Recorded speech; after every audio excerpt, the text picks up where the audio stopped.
Good night and welcome to Alternate Views, everyone. Glad to be here. Yet another Thursday, the 30th of October 2025. We want to welcome you early on in the show. So thanks for tuning in. So I want to ask the early Patreon supporters to share the platform and all like the platform. The more persons in this discussion, the better for us. So let us have this conversation. So let's welcome our co-host tonight. As you know, my name is Kemar Stuart, for those persons who may not know me. And I am here with co-host Nigel Franklyn, and we'll be joined later on by Nicholas Jones. So good night to you, Nigel. How is everything going on your side of the world? Peace, and blessings to everyone. Welcome to all the alternate viewers. Welcome to all the Patreon supporters. Glad to be back. Uh, Peace to you, Mr. Stewart. I am well. We had a lot of rain here throughout the day, but still had a pretty productive day. Ready to have this conversation and talk to the people. I always look forward to these Thursdays. I missed last week. I was still able to tune in and chime in with some opinions in the comments, which was still good. But we're here and ready again to go. How's All everything right. on your ends? How was the week thus far? Well, everything is going quite fine. I had a hectic week. It was very busy, very, very busy. But nevertheless, we don't complain because we made ourselves busy. So, I am glad. I am glad as usual. Um, in terms of giving myself priorities and right, right, giving myself priorities and stuff. So, just trying to keep the wheels turning, etc., and to keep everything going. Um,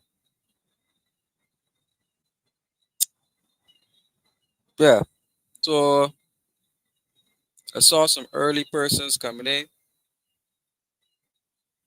I have some early persons coming in, and I just want to give them a shout out. We had Trevor who's saying good night, Kings. Peace, much peace and love and blessings. Blessings, blessings, Trevor. Good to see you back. Hope you had a good week. And we had Martin Greenwich saying care, but big up to you too, Martin.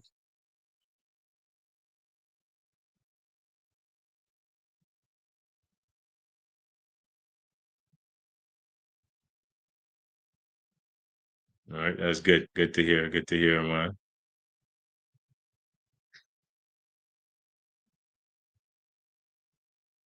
All right. Well, Kemar, there having a little conversation. Uh, if you guys could see Atlas, the World Traveler, that is the title for this week's alternate views. And we'll give him a few so he could get this show on the road. And you know how we usually start out to the living Bible. You always gotta make sure you follow any place before we begin. Give you the honor, give you presence, and then we get the show moving from there. All right, good to see that you locked in, Martin. Good, good, good.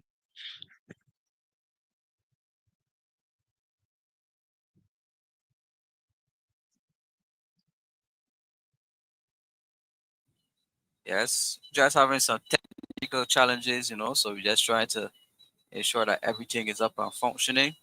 We're getting some weather coming in, so just trying to make sure that all the ducks are in a row, etc., etc. And also, we're still waiting on our other horse. So as usual, we try to share the I try to share the live as well, to some WhatsApp chats, to Facebook, etc., so that we get more persons into this conversation. So as Nigel said tonight, the topic is Atlas, the world traveler, right? Atlas, the world traveler. So this is season 4 of the program, episode 6. And as usual, Nigel, um, we start we start with a quote. As you know, we put God first in everything. So we start with a quote from the Living Bible. So let me get a copy, or let me get the copy, sorry, not a copy, the copy All of right. the Living Bible, and let us get on the road. Whoa. So I didn't intentionally open the book to a page, but my hand hit a page. So I am just going to go with that page because somebody used this word to me this week self. So I like to be straight up with it, and I'm just going to go with it as I see it. And it is called "The Martyrs Are Rewarded." The martyrs are rewarded, right? And it says here at Revelations, Nigel, at Revelations 15, verse 1, it says, "And I saw in heaven another mighty pageant showing things to come. 7 angels," hear the words, 7 angels were assigned to carry down to earth the last 7 plagues. And then at last, God's anger will be finished. Spread before me what would seem to be an ocean of fire and glass, and on it stood all of those who had been victorious over the evil creature. And his statue and his mark and number, all were holding harps of God, and they were singing the song of Moses, the servant of God, the song of the Lamb. Then I looked and saw the holy of the holies of the temple in heaven was thrown wide open. The seven angels who were assigned to pour out the seven plagues then came from the temple clothed in spotlessly white linen with golden belts across their chests. And one of the four living beings handed each of them a golden flask filled with the terrible wrath of the living God who lives forever and ever. The temple was filled with smoke from his glory and power. No one could enter until the seven angels had completely poured out the seven plagues. And then we went on to verse 16, and it says here, and I heard a mighty voice shouting from the temple to the seven angels, now go your ways and empty out the seven flasks of the wrath of God upon the earth.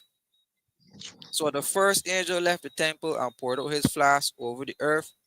Horrible sores broke out on everyone who had the mark of the creature and was worshiping his statue. The second angel poured out his flask upon the oceans, and they became like the watery blood of a dead man, and everything in all the oceans died. The third angel poured out his flask upon the rivers and springs, and they became blood. And they heard this angel of the waters declaring, "You are just insane in this judgment, O Holy One, who is ours. For your saints and prophets have been martyred, and their blood poured out upon the earth. And now, in turn, you have poured out the blood of those who murdered them. It is their just reward." And I heard the angel of the altar say, "Yes, Lord God Almighty, your punishments are just and true." Shall they go on to read all the seven angels? You on the floor, man? You know? Right. So then the fourth angel poured out his flask upon the sun, causing it to scorch all men with its fire. Everyone was burned by this blast of heat, and they cursed the name of God who sent the plagues. They did not change their minds and attitude to give him glory. Then the fifth angel poured out his flask upon the throne of the creature from the sea, and his kingdom was plunged into darkness, and his subjects gnawed their tongues in anguish and cursed the God of heaven for their pains and sores, but they refused to repent of all of their evil deeds. The sixth angel poured out his flask upon the great river Euphrates, if I'm calling it correct, That's and it correct. right and it dried up, so that the kings from the east could march their armies westward without hindrance. And they saw three evil spirits disguised as frogs leap from the mouth of the dragon, the creature, and his false prophet. And these miracle working demons conferred with all the rulers of the world to gather them for the battle against the Lord on the great coming judgment day of God Almighty. Whoa. And then the Lord said, "Take note, I will come as unexpectedly as a thief. Blessed are all who await me, who keep their robes in readiness, and I will not need to walk naked and ashamed." No, this is a very interesting analogy. But then they gave you the last angel, no, no, it said the seventh angel poured out his flask into the air, and a mighty shout came from the throne of the temple in heaven, saying, "It is finished." Then the thunder crashed and rolled and lightning flashed, and then there was a great earthquake of a magnitude unprecedented in human history, and the great city of Babylon split into three sections. So these prophecies here, Nigel, which spoke about the martyrs who are being rewarded, and then it spoke about the terrible wrath, and then it spoke about the seven angels who then poured out these curses on behalf of the Lord on the earth. Um, as we said, that is a very interesting scripture to go on, given what we were discussing offline, given what's happening right now in the earth as we speak, right? What's happening right now in the world as we speak.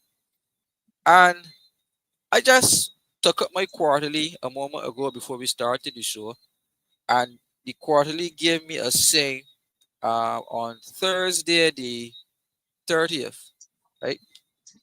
Thursday the 30th of October, and it says the Prince of Peace, right? The Prince of Peace. And then it went on to speak about the time where there'll be no more wars, and there'll be no more destruction, and there'll be no more hurt, and peace will rule and flow like a river on the earth. And that the Messiah, who will come back and rule in the Messianic era, he will be depicted as the so-called Prince of Peace, and this future vision, of this peaceful world that we're going to live in, could, that could lead on after these, if, for example, the seven angels had to return to earth right now with these plagues. But as you can observe, my brother, the scripture did say that all of these creatures and dragons, and they all gather for the great judgment day that is coming to the earth, and they're all gathering with the intention of fighting against God in the end times. So, straight from the book of Revelations. Any comment from you? Revelation is always powerful. Um, it, as you said, in reference to the times that we are in, whether it be earthquakes, hurricanes. Pray for everybody that in Jamaica who, you know, not not many lives are lost, and those that can be saved will be saved, and give as much support as we can to our neighboring island. However, and what stood out most to me is that the martyrs are rewarded, right? And that makes me think about how earthly reward, everybody's looking for that. Everybody is connected, and everybody want to live good on earth. Like, who don't want to live good on earth? However, those who are upright and just in cause and really waving the banner of the Father, they may not see theirs here, but that's not something that is to be worried about, you know and that gives a level of peace.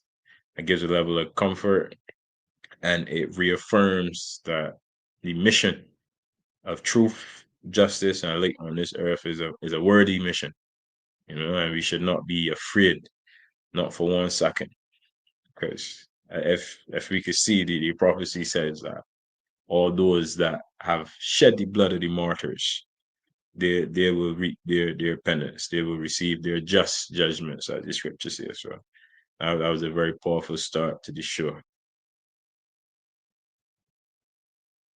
Well, um, that's a good perspective. Um, as you would know, we discussed a little bit about martyrs this week, Hmm. and the message of a martyr came from a normal person, but we honor the God in every single man. So that was a great message from the gentleman. So we give him his respects for bringing that song and firm word to us, which actually led into a random page. I just took the thing and it just randomly went on that. So that is you know um part and parcel of the course. So we give thanks for that. As usual, we move on to another good book. So good night to all the persons coming in. Alternate views tonight. We want to encourage you again to like and share, like and share, like and share. Um, Martin is saying thanks, locked in. Pedro Gemma is saying good night. Um, Trevor said earlier that it comes down to, we get the comment out here, it comes down to how much one truly believes. Many call his name and say God is this and that, but they end up in COVID lockdown because they want to keep their dream alive and they took the jab for $1 for a book. And you are so correct, Trevor. And this is inclusive of some persons who are holding positions of administration in the church body. You know, we even had some of the pastors, the preachers, and we even had Christians. I mean, Christians who detest um, fraternities and lodges, etc. But then you had vaccination centers inside the fraternities and Christians who will blaspheme them on a regular day were in the lodge to get the vaccination, right? So, you know, Trevor is so correct Hmm. Hmm. in his observation. So, thanks for that. Then he went on to say that all slaves don't fight for freedom. And this is a topic, that Nicholas Snow would would you know have a crack at For because sure. For sure. yeah. So you're correct, Trevor. All slaves don't fight for freedom. In fact, some slaves are sellouts, right? Some slaves are direct sellouts who work with the overseers and work with the masses to be able to further enslave their own people, right? So they got some slaves that don't want freedom. They got some slaves that rather be enslaved because that is all they know. And anything outside of slavery, they're out of date. So you are correct, Trevor. It's a story that has been told time and time again. Just like when the Moses freed the Israelites from Egypt, they got out and complained and wanted to go back. To a normal person, that might seem crazy, but to them, that seemed like it made a lot of sense. Their chains of bondage became comfortable to them. They could not perceive a life of freedom because freedom also means responsibility, right? Liberty, freedom, all of those are things that you have to take personal accountability and responsibility for. So those who are comfortable, they go along, get along, don't ruffle no feathers, they get a little money, they could do what they want to do. And it's not like they're unaware of the circumstances and the situations. It's that they don't have enough courage to stand up firm in whatever is necessary in order to bring about true liberty and true freedom. Right? That is something that we would always see, even in the book I was reading when I was doing my studies on the rebellions that happened in Barbados, the Coffee Rebellion and also the Butler Rebellion. It is written that a slave, a fellow slave, sell them out. Tell master, hey, look, these were these men here, so we're planning, and the plan went up in smoke. So there will always be doors. There will always be doors. We can't fret and fight about that, though. Yeah. Well, you are right. That is correct. Um, Even in these modern times, Nigel, in my political journeys, you have people accosting you in a very aggressive way, and they will let you to stop. It's basically stop what you're doing because it does not go well for the love that they have for their political party, right? And although you might be telling the truth, and although you might be right in being critical or analyzing um, these figures, you have people that are so loyal. I mean, blindly loyal that You may be giving them the truth, and they will completely reject that to be gullible to the lies that they're being told by their political oppressor. And it sometimes amazes me, but then they understand slavery or what was sold to us as slavery, and then they read the Willie Lynch letter, and I understood a little bit more with psychology, and then they say, well, give that burden over to the Lord, they can't do nothing much. For you to carry a thought about it. Yeah, I just have to do my Mm, part. So once my that part is is it. done, I feel satisfied. That is it. Yeah. No, a random number, my brother. All right. Give me 246, man.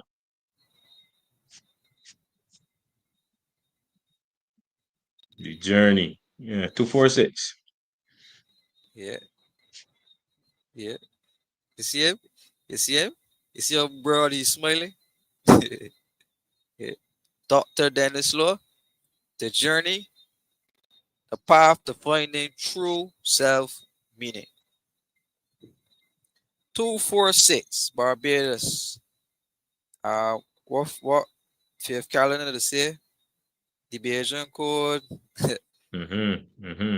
Two car blends in the R hood. They I don't like ain't that mean one. that. I ain't mean that part though, but I mean 246. that was my favorite part. That was my favorite part. All right. So 246 is actually a blank page, my brother, Okay. in the book. Yeah, So we can start at 247 because we are going forward. This is a forward movement. for sure. So we ain't going back. No, 247, the heading there says the time for renewal. And I found that to be interesting because they actually put a post on social media speaking to renewal and renewing and restoration. Also included in the logo of the NNP, which is the New National Party. Um, we have the concept of renewal, leadership, and renewal. So let me look at it and quote it exactly for you here. The- Right. So it says renewal, progress, and leadership. The New National Party emblem. It looks a little blurry, so you want to think so, but just trying to make the connections here. So it says here, my brother Nigel, as we wait on our other guests to come in. It says here, total self renewal. Self renewal is very important. It's a very important exercise that should be undertaken by everyone as a routine part of healthy living. There is no question that every once and a while, the body, the psyche, and soul alerts us, that there is the need for renewal. Often a number of warning signals, i.e., stress, fatigue, irritation, lack of concentration, lack of confidence, loss of appetite, confusion, psychosomatic symptoms, etc., go off within and around us that indicate that there is a need to come apart from all that seems so urgent and necessary and take the time to renew and to recharge the self system. If these warning signs are ignored, mild and catastrophic physical and psychosocial and or spiritual consequences may be realized. When the body, mind, and our soul remind us that a need for refreshing exists, it is time to stop, listen, and act. For just a motor vehicle needs to be serviced and repaired, so too does the human system. For example, if when the warning gauge that indicates that the oil or gas is low, it is advisable that the nearest service station may be immediately located. The same is true with the human system. When it signals that there is time for renewal, it makes good sense to take heed. To do otherwise may result in nagging feelings of unwellness. Remember, we only live once. The human system cannot just run persistently without those critical moments of self inspection and renewal. By observation, we have been taught that if the body goes neglected for too long, it will cease to function up to expected standards, either on a temporary or permanent basis. Therefore, taking the time and interest in renewing the body, psyche, and soul is a vital function and will produce great results. There are several paths to triggering calls for self renewal. They include, but are not limited to, personal tragedy, the search for higher meaning, broken relationships, consistent self valuation that is driven by positive self management, and the discovery of authentic selfhood. Some paths can be voluntarily chosen, while others will be trusted upon us. And the latter, meaning trusted upon us, would include those negative experiences that we would rather not have to deal with in life. Whichever is the path, it must be traveled so as to ensure that the human body, psyche, and soul are kept in the finest of form and on the right path. Quote by Dr. Dennis Law, The Journey, Defining the Path, Defining True Self Meaning, Clinical Psychologist. Any comments from you, my brother? Man, that is true. Even the best tuned vehicle, the best tuned airplane, the best tuned boat has to go into the shop and get dealt from time to time. And typically they give you a level of mileage that is required for when you're supposed to turn her into the shop. No, us humans don't have that signal, but everything that the good doctor just listed are signals as to when, the individual must stop, listen and learn. You understand?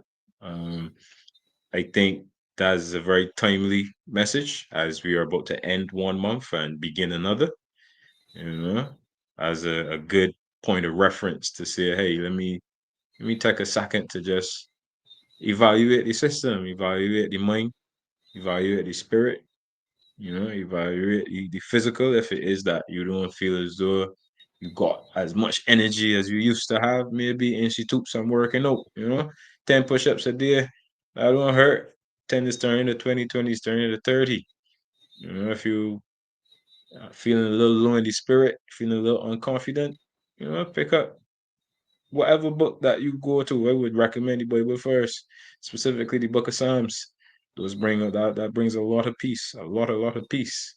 If you feel like you need to find a little bit more authenticity in the world, start writing. Start journaling. I myself write poems. I find that writing poems is a good way to bring out some expression.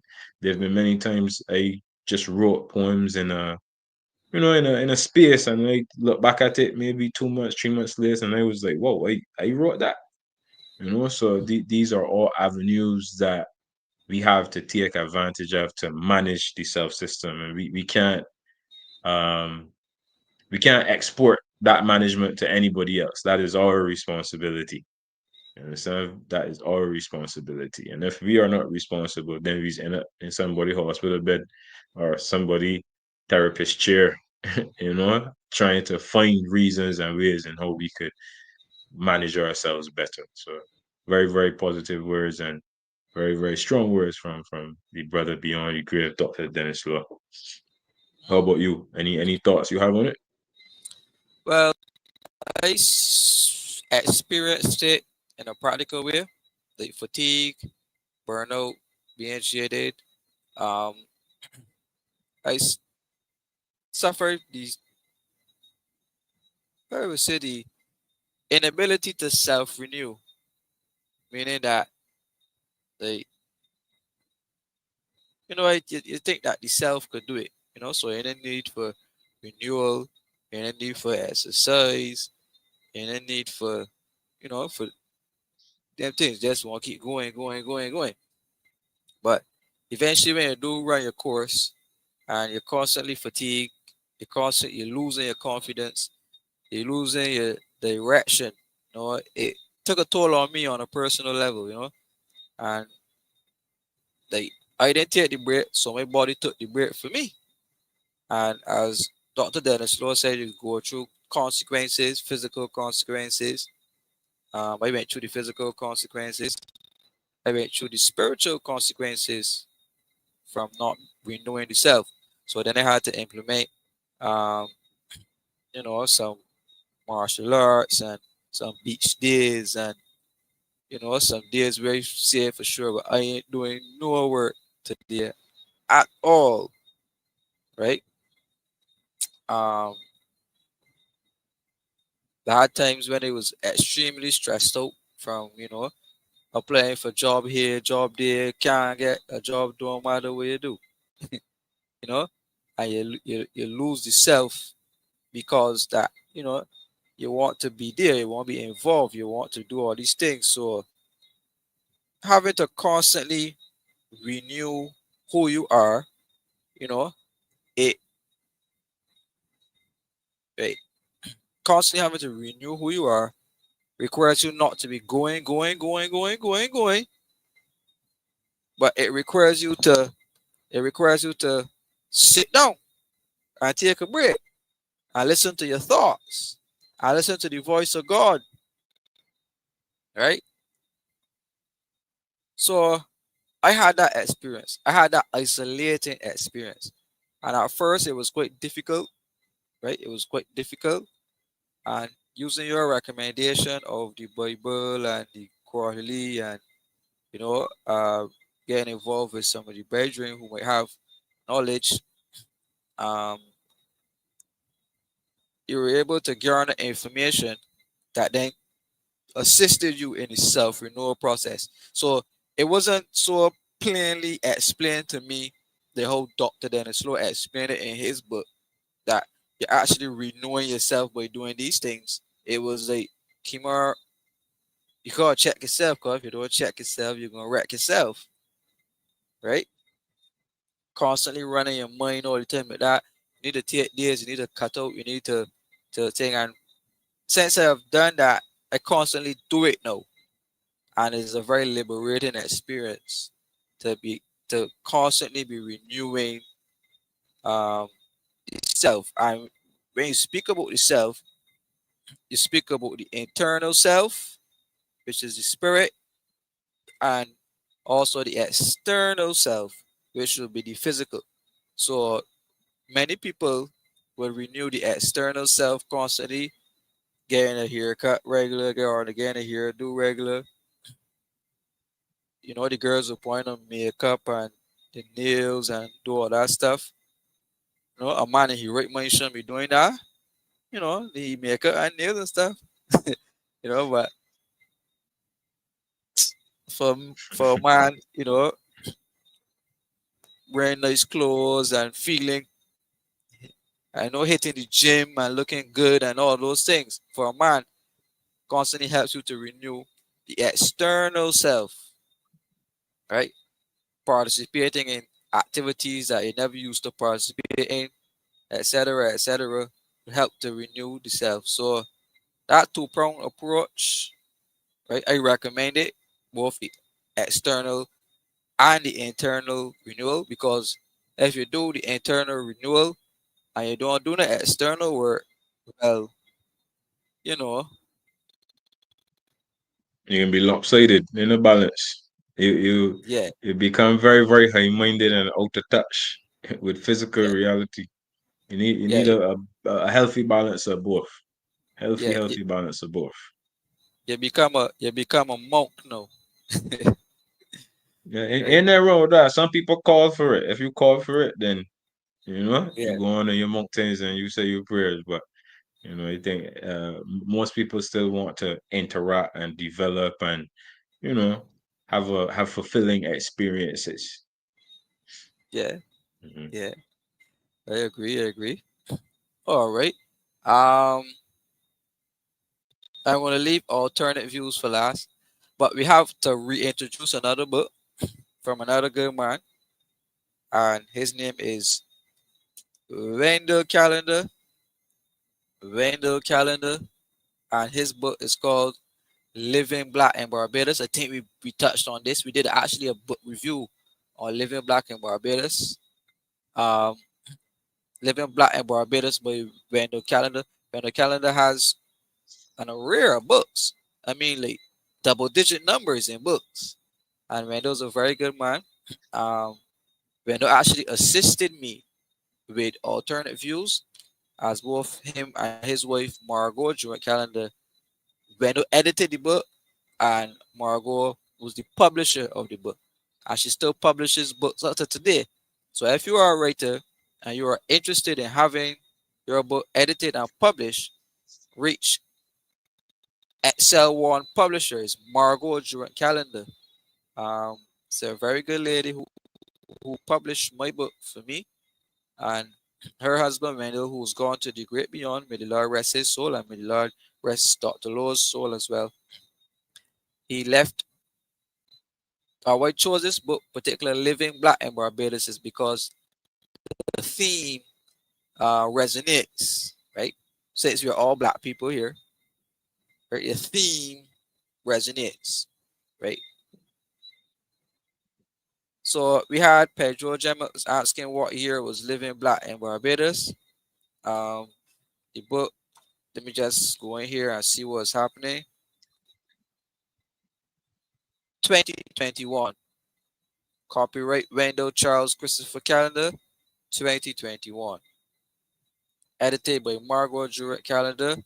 Again, Excel eBusiness International. So you can reach her at xlebusiness@outlook.com. Right. Somebody's asking for the description. So let us try to have that. Um, right. Living Black in Barbados. Now, I am going to call a random page. Oh, I see Nicholas in the background. So let us get Nicholas in, and we will ask Nicholas to give us the random number.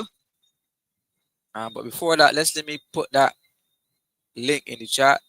Living Black in Barbados by Wendell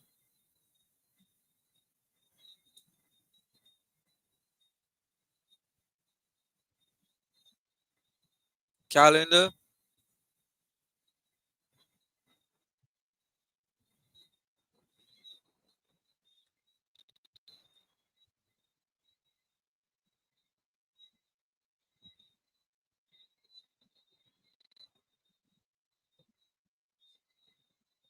Good night, sir, and welcome to Alternate Views.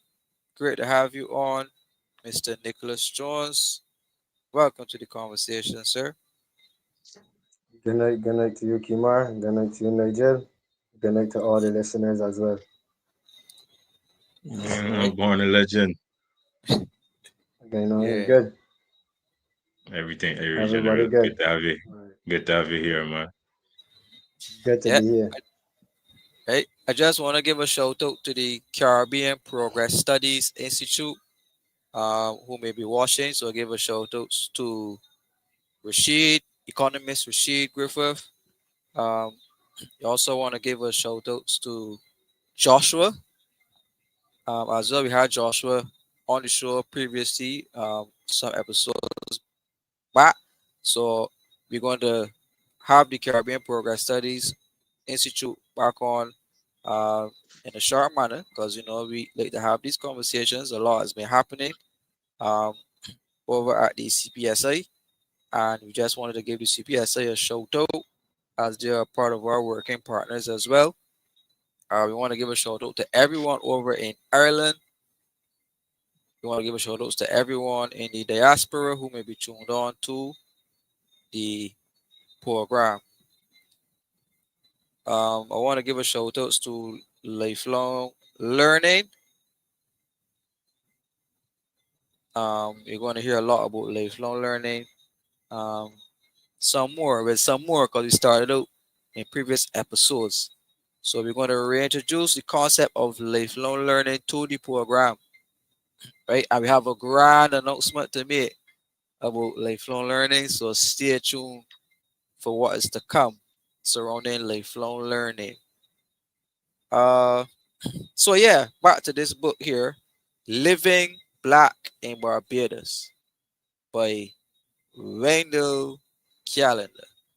As you know, Mr. Callender would have been a former politician representing the Christchurch East constituency. Also, Dennis Law was a former politician. He represented the Christchurch East constituency as well. So we have some really good men hailing in from Christchurch, particularly Christchurch East, and we want to thank them for the brilliant uh, writings that they left with us on Earth. So, Nicholas, I want a random page number from you, a random page number from you from Living Black in Barbados.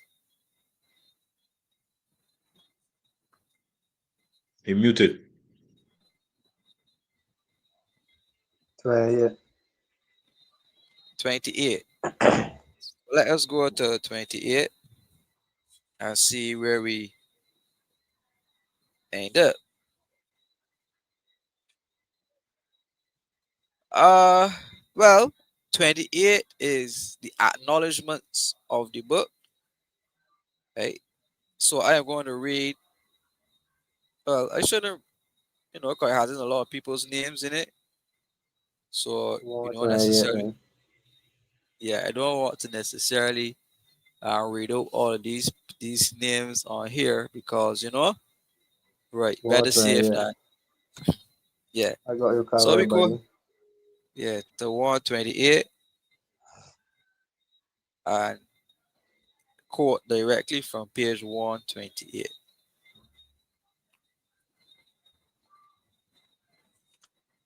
Now, on page 128, it actually started at page 127.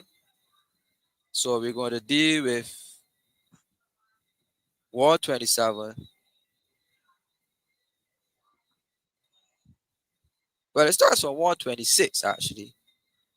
So we're going to deal with it. It deals with transportation in particular. So it says here in Living Black in Barbados by Wendell Calendar, a book. The transportation sector has experienced a number of interesting developments, which have enveloped around the average black man in the lower socio-economic group. As the Transport Board showed signs of faltering in delivering service to the public to meet the needs of the traveling public, private providers started to make unregularized entry into the market. So you can remember pirate vans, right? The government wisely decided to regularize the system to a system of licenses and road control. Quickly, the number of private minibuses and vans had claimed the system as the National Transport Board receded. Those who were able to purchase vehicles at a relatively expensive licenses gained easy access. Excessive selling of licenses for short routes resulted in the long haul routes being left to be serviced by the government run transport board buses. And the government, therefore, wisely established a transport authority to place a bridle on the level of disorder which had emerged in the transportation sector. Now, this evolution of the private transportation sector was beneficial in providing employment and work to many poor black men and also in imbuing some of them with the entrepreneurial spirit. And this was a result of a system which forced the driver of the vehicle to pay a daily fee to the owners, since few of the drivers of the PSVs actually own the vehicles that they drive. And the drivers were therefore conditioned to hustle if they were to gain any returns after a day of stressful work. Notably, the drivers found themselves easy targets of police for diverting to unauthorized routes, dropping off and accepting commuters at places other than bus stops, overloading and speeding. And one of the arrangements for the enhancing the image of the sector was the provision of a well-appointed bus terminal or bus terminals, which made the access to the PSVs more attractive. So in the post-independence period, there was also the growth of well, there was also the growth of the vending sector, comprising many black people of lower socio-economic status. This was not unexpected since many of these people and other social groups would have seen poor parents involved in various forms of vending over the years. However, efforts have been made to control vendors' activity, particularly in the city of Bridgetown, to the extent that law enforcement removed some of them from the alleys of the main street in Bridgetown. And areas around the bus terminals were attractive to the vendors because it was felt that regulation was necessary. And over the years, the vendors' stalls were available in Fairchild Street and in Cheapside in the city. And the vendors' markets has also been established at Six Roads, Eagle Hall, Spikestone, Six Mains in St. Peter, and Oystins in Christchurch.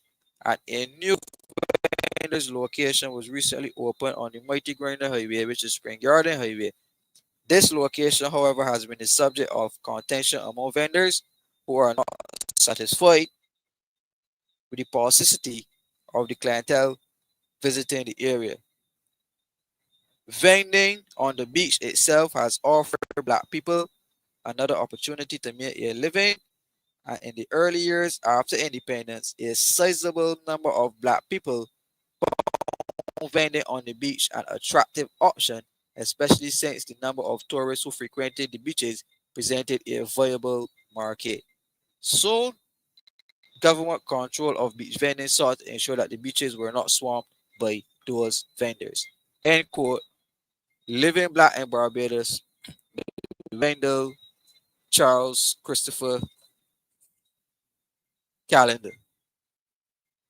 So since you called the number, you gotta give us your comments on what Wendell Calendar said between one page 126 and 128 of Living Black in Barbados. Well, exactly what he said is what you're saying today. All about control and how they can limit poor people from getting at the ladder or black people from getting at the ladder. So remember, remember I say all the time about a problem, reaction, solution. So you got a plantation, cause slavery and change is the same way from the old time. You still on the plantation when you going to work. It's just a plantation now that them don't got to clothe you or house you, but you gotta pay for them things. So they give you just enough to pay for them things, but it's the same thing. So I gotta find a way for my slaves to get to the plantation. So I can bring transportation, I bring the transportation. Then I any there, yes, again they make it look like yeah, this creating this here for workers, for people or what's not. But why they create the work for the people? They put the people in a position to go and hustle. So it's obvious that these get forced to do stupid things on the road. Which ain't no they get put in something in place that they always had plans to put in place. Police to get these. So you know what? We can get extra money now because every time they get a ticket, anytime they get this money. So these people is always know what they're doing. It's just be like a problem reaction solution. Them is create the problems, wait for wait to react and give you a solution that them already had.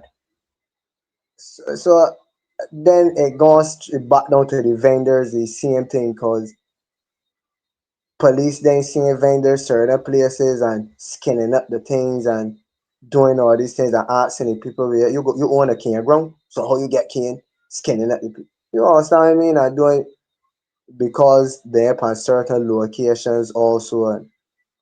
So it's just all about control, about keeping the rich rich and the poor poor.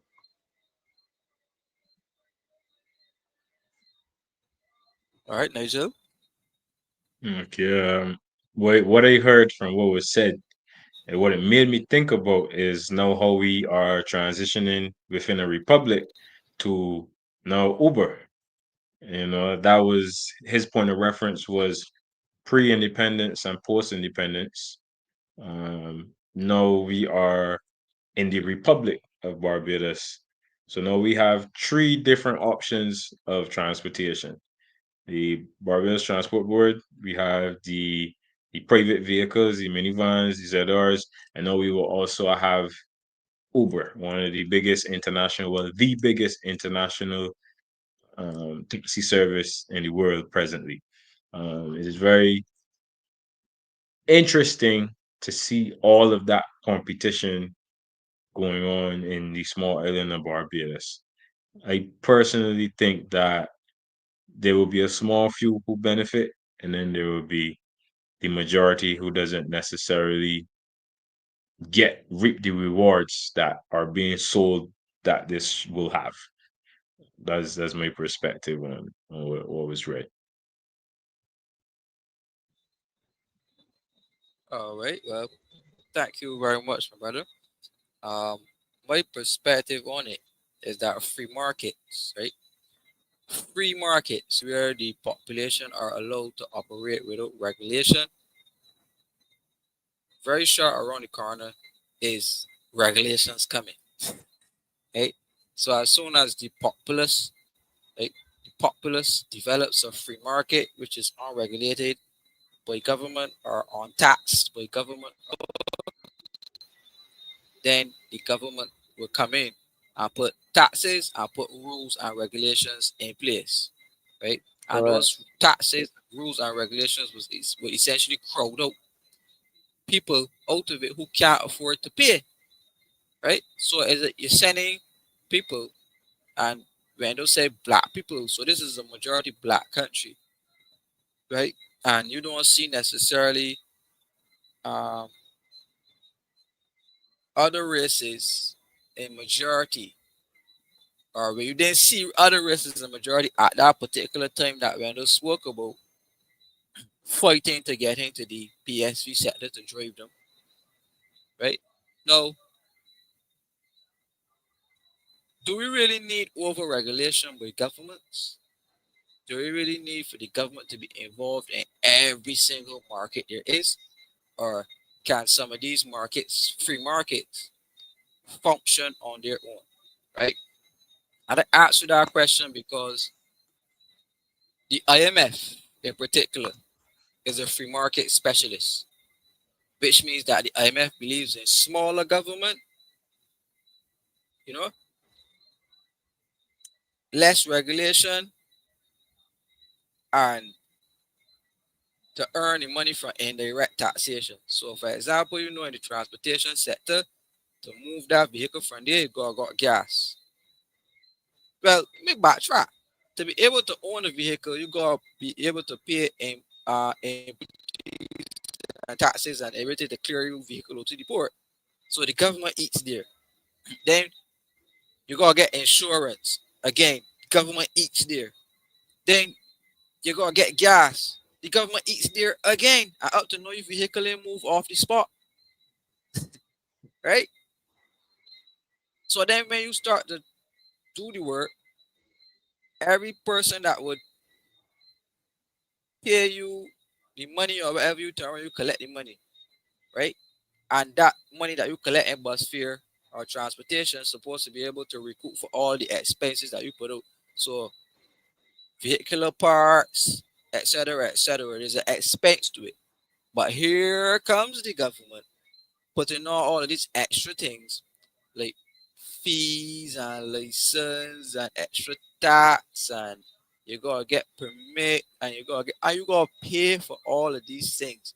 And essentially what Wendell is saying is that when governments act, this way, they actually price out and keep poor black people out of the market. Right? So fast forward now, fellas. If you look at what's happening today in the PSV sector, you went from a PSV sector, right? You went from a PSV sector who was majority black owned, right? And black driven, to the fact now that the PSV sector is Indian owned in Barbados through the ownership of all the permits and ownership of the vehicles. A majority of the people work in the PSV sector either as a driver or a conductor for the Indian ownership, right? So you see the cultural change happening. You see the cultural change happening.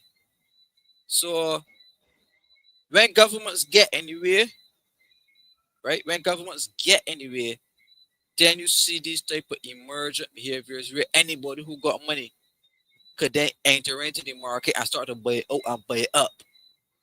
So that if it wasn't the Indian community, it could have been another community that came and do it, right?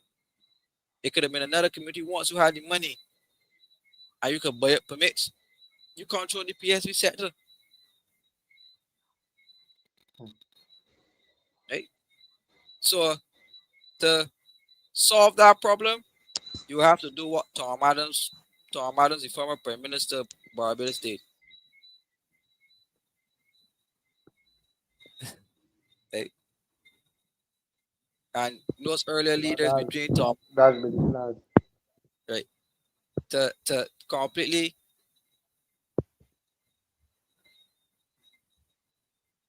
right. Pedro is saying that I need to coach my language, Kimar. You need votes. No, here's where we differ. Here's where we differ. The reality is everything I said is true. Like everything I said is true. So you might feel that I need to coach my language, but the Indians don't think that way. If you call an Indian, he's an Indian. If you call a black man, he's a black man. If you call a white man, he's a white man. And it's a true statement. So don't see it as derogatory or don't see it as you're attacking anybody. The reality is these are facts and these are the truth that we are speaking. So you could get more real, no, fellas. You could get more real, no. You could actually bring documented evidence to show, or you could go and ask the conductors and the drivers themselves, but who own these vehicles that you're driving? And they can tell you it straight out the most. So let us not color it up. Let us not pretty it up. Let us not talk all around the point. The fact remains the Indian community is part of the Barbadian society, right? They play a big role in the Barbadian society. And we must talk about them, right? We must talk about them. We didn't talk about them in any negative way. All we are stating is facts. Any comments on you guys before we jump into tonight's topic, though?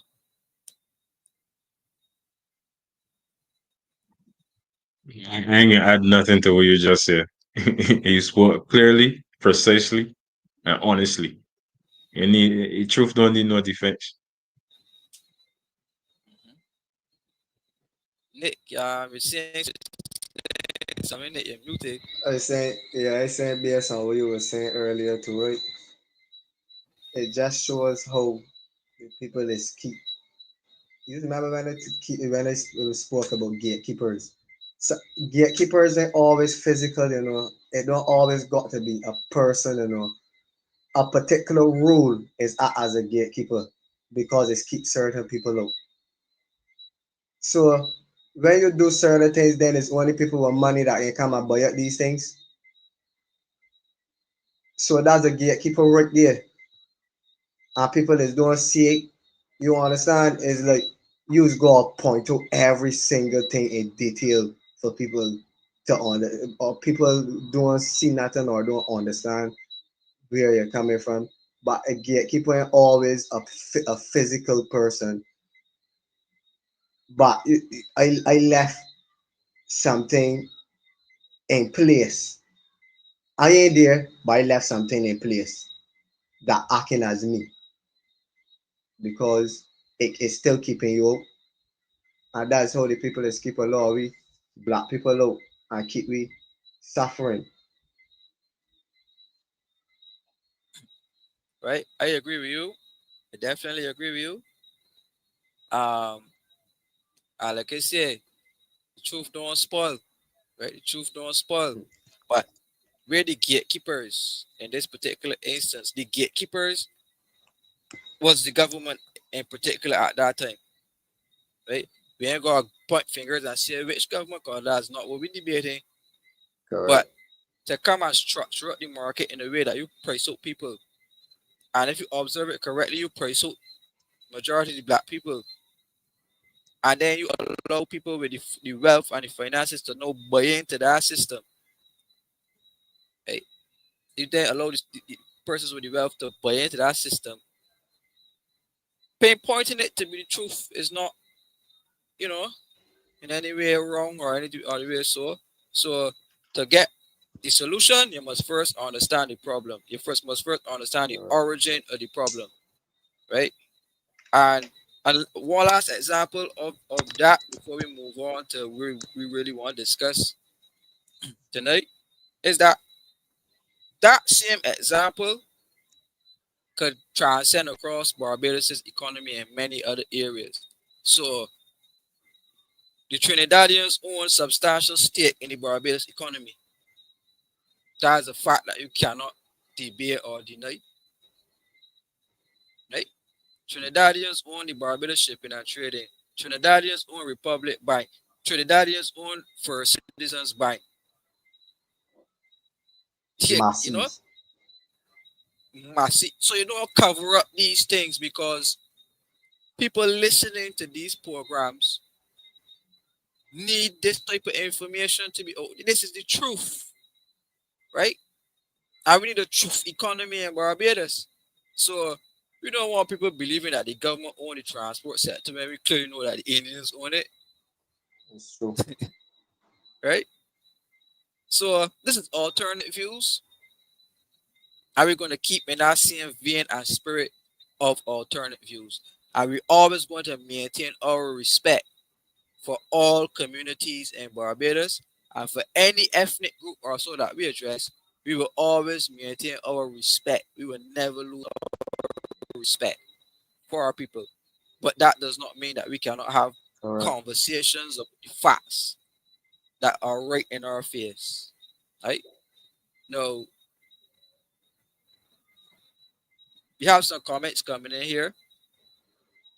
So we see uh, Pedro is saying that the government sold it to, well, right? We have Sheepdog all the way from Ireland. So shout outs to Sheepdog. Thanks for tuning in from all the way over in Ireland. Shout out to all the Irish. Shout out to my guy Tim over there. Um, I'll probably be back very soon. So, look out for me guys to be back over there in a quick minute.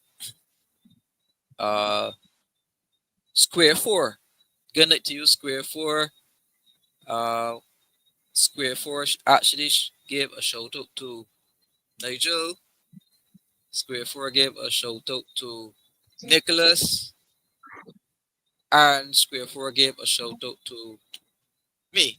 So thank you very much. So you guys want to Big give it a shout out? yourself, Square Four. Big it yourself, man. And good to see you on the show, Sheepdog. You had you on for a minute. Glad to see the Irish audience is here and well. Mhm. We have Mr. Angel. Thank you very much, Mr. Angel, for tuning in. We appreciate that. And please like and share alternate views because these are very good conversations, some factual conversations. This is not the party shop conversation. This is not politically correct conversation. This is alternate views, huh? So please like and Trevor said that nothing has changed. Furthermore, the same ESV vendor location shops, etc., are sold to the Indians. So the irony, the book says 1961 to know, it might had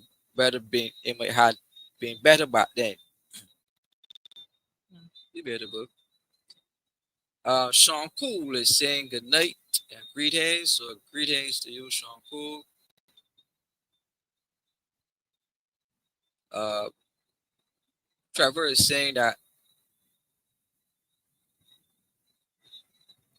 Trinidad has been taken over for some years now because they've been handed our naval strength by our kingsmen. Really, Esau. And I had this conversation today. I think it was me and you, Nick, that we had this conversation offline about how Trinidad Yeah, basically owns Barbados' economy. And these are things that need to be said. it's true. And this occurred, right? May the Lord rest his soul. This sellout of the biggest Barbados conglomerates and trading happened on the Oinafa period and the 90s period. And that's the area where we were born. We were born in 94, Nigel. That you were born in which year? 96. 96. So between that period of 1994 to about 1999 and 2003, leading up to 2007, those 15 years of Oinafa rule, a lot of transitioning happened in the Barbados economy over to Trinidad.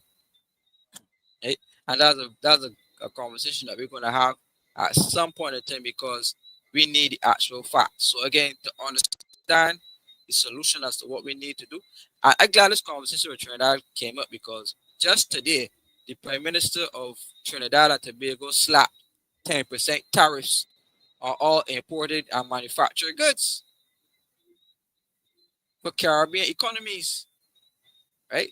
So CARICOM is having its own trade war. So we're gonna have that discussion too. Anyhow, Pedro said talk about the high-end vehicles. Square said Trevor, it is alleged that a previous minister under the DLP helped give out a lot to those people, and now this government gave the rest. Get on any ZR van going or coming, and that conversation would come up. Pedro said, yes, allegedly the same minister in the Public Accounts Committee who is with the PM now. Whoa. Square said good night to the viewers from Jamaica. Sorry about the hurricane. We definitely agree with that. So a shout to everybody in Jamaica. Keep the spirit going. We're seeing the videos of you having a ball and a blast in the hurricane. But for those persons who, had a more somber tone, we, extend our grace to you and hope that you recover very soon. Um, Trevor said yes, BNB Bank, etc. Everything, Barbados, etc. Uh, Barbados shipping and trading. And then Sheepdog is saying, believe it or not, you guys are fighting the same parasites we are. Are truly evil. Let the people live, I say. So thank you very much for that, Sheepdog. Yes, we are fighting the same globalist minded persons all over. So again, shout out to you all over there in Europe. Um, and I hope that you stay in the conversation tonight and contribute as usual. So we are now up at 9 o'clock.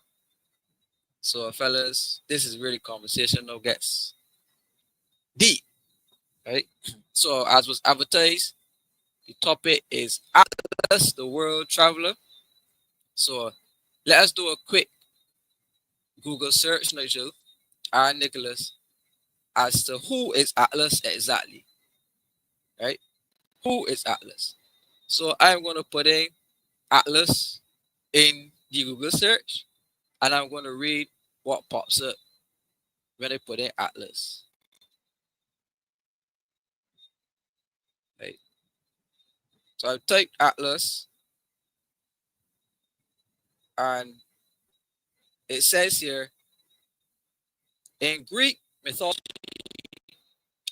Atlas was a titan who was condemned to hold up the celestial sphere, which meaning the sky and the heavens for eternity.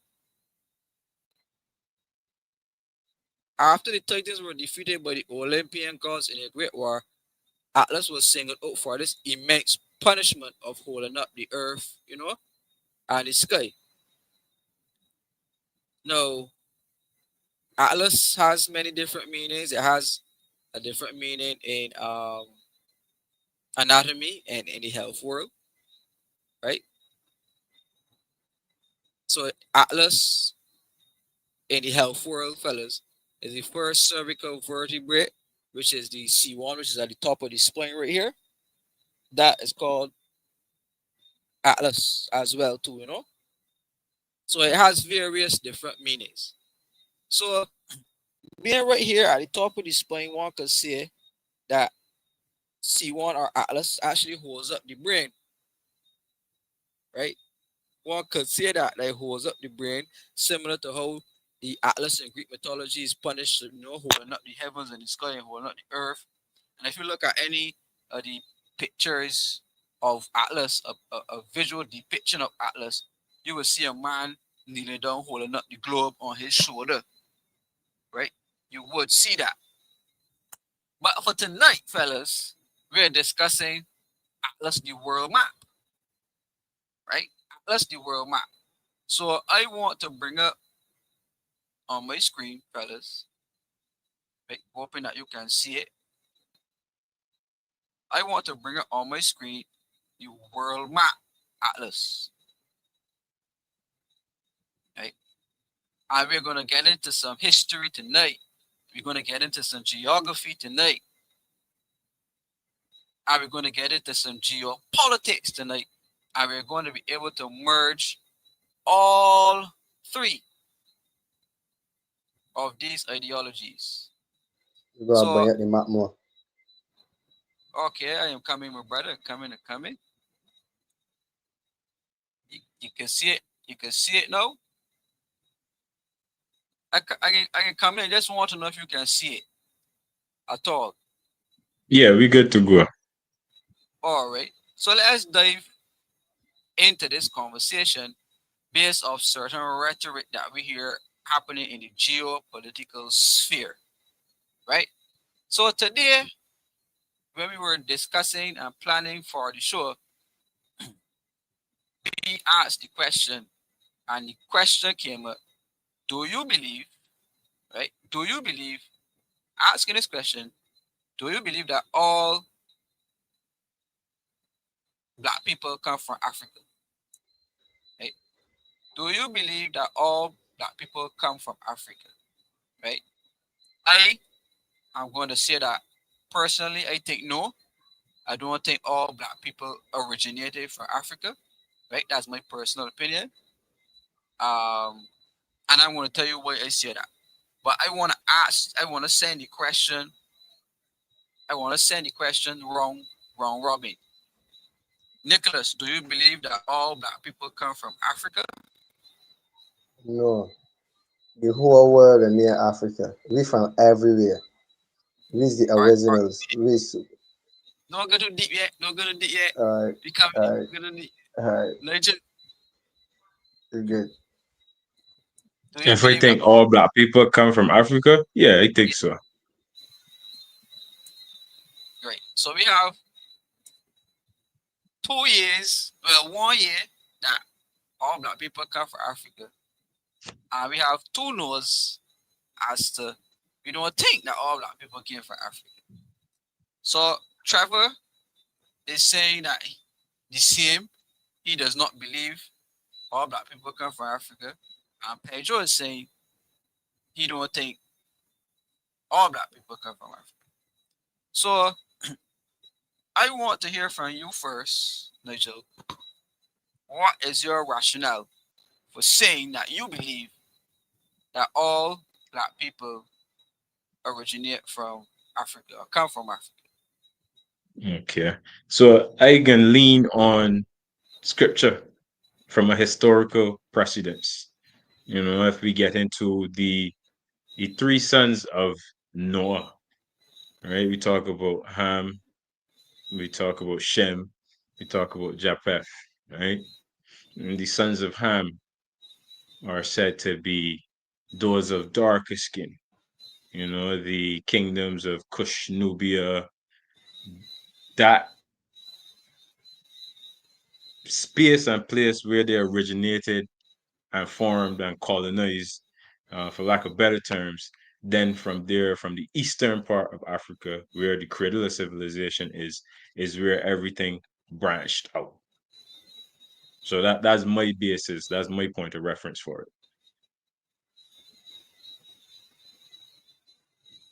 Right? Nicholas, briefly, what you say no?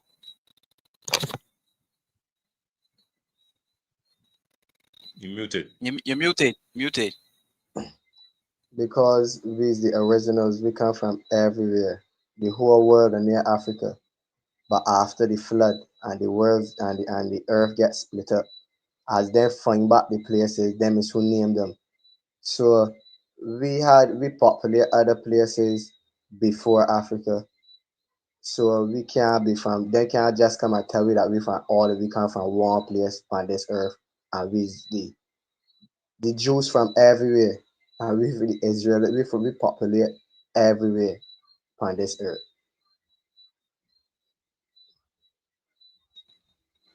Okay, but I can tell you what I say no, right? Or what I think no, right?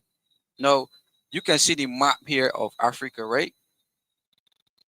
That we have a so I zoom in on Africa for a reason, right? So if you're saying that the black population of the earth originated in Africa, you can see where I hope you can see where the cursor is, where the mouse is. The split between Africa and Europe is between the Mediterranean Sea, right? So hoping you fellas can see what we're showing here. Can you see the Mediterranean Sea? Right? The split between Africa and Europe is right in the Mediterranean Sea, right? Now, in previous history, they taught us about a group called the Moors, right? Or the Black Moors of Europe. And I read, I know a little bit, I didn't go too deep, the Black Moors of Europe. Now, when you look around the infrastructure, right? Ah,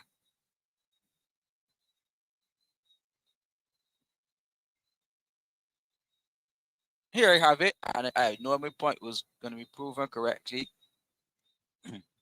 Look at this AI analogy. I typed in the Black Moors of Europe, right? The Black Moors of Europe.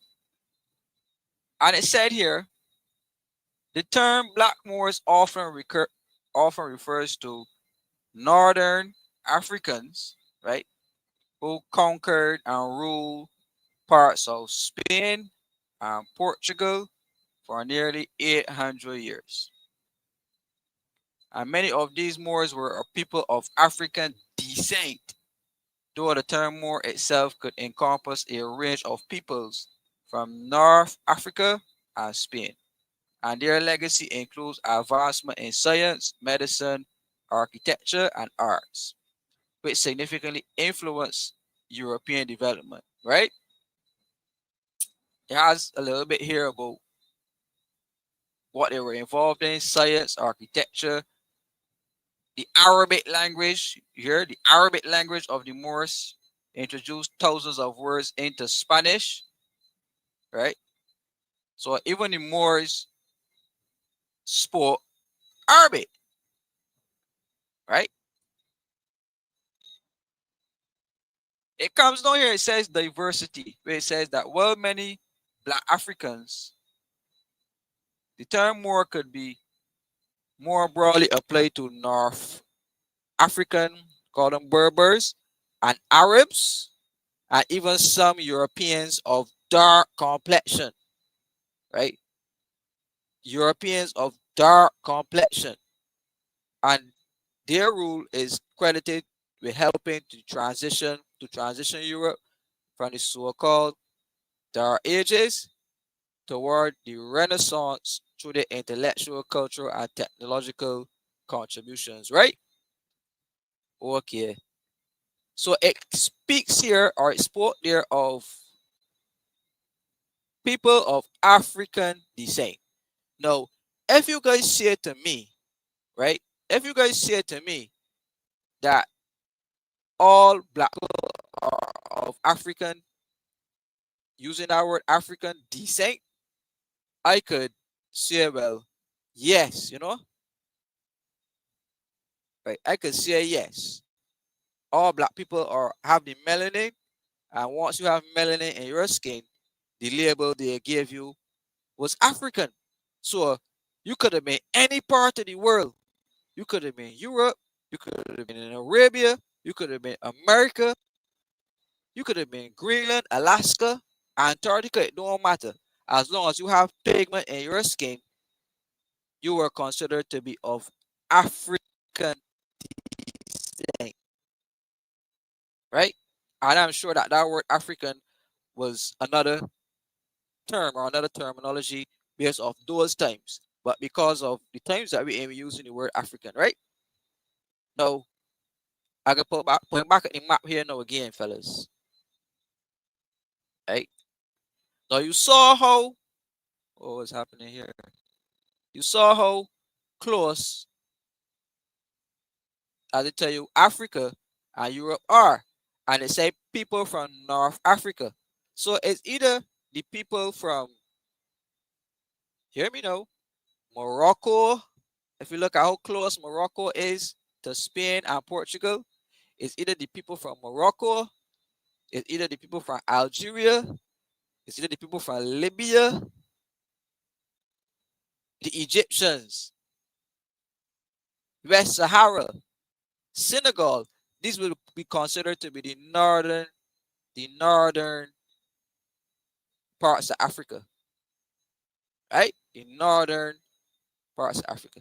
Now, if you look at the infrastructure that is in Europe, you have these big castles, you have these large, you know, these pyramids and stuff built in Europe.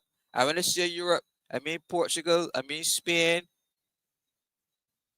right? I mean Portugal, I mean Spain, I mean France, I also mean Belgium, right? Germany, Italy, Poland. No, Joshua's in Poland. I mean, we had him on here, right? Poland. And as you can see, the major European country, even Greece. Now look at the infrastructure, fellas, in these countries, right? Look at the infrastructure in these countries. Look at the history. Look how long, my brothers, this infrastructure was in place in these parts of Europe.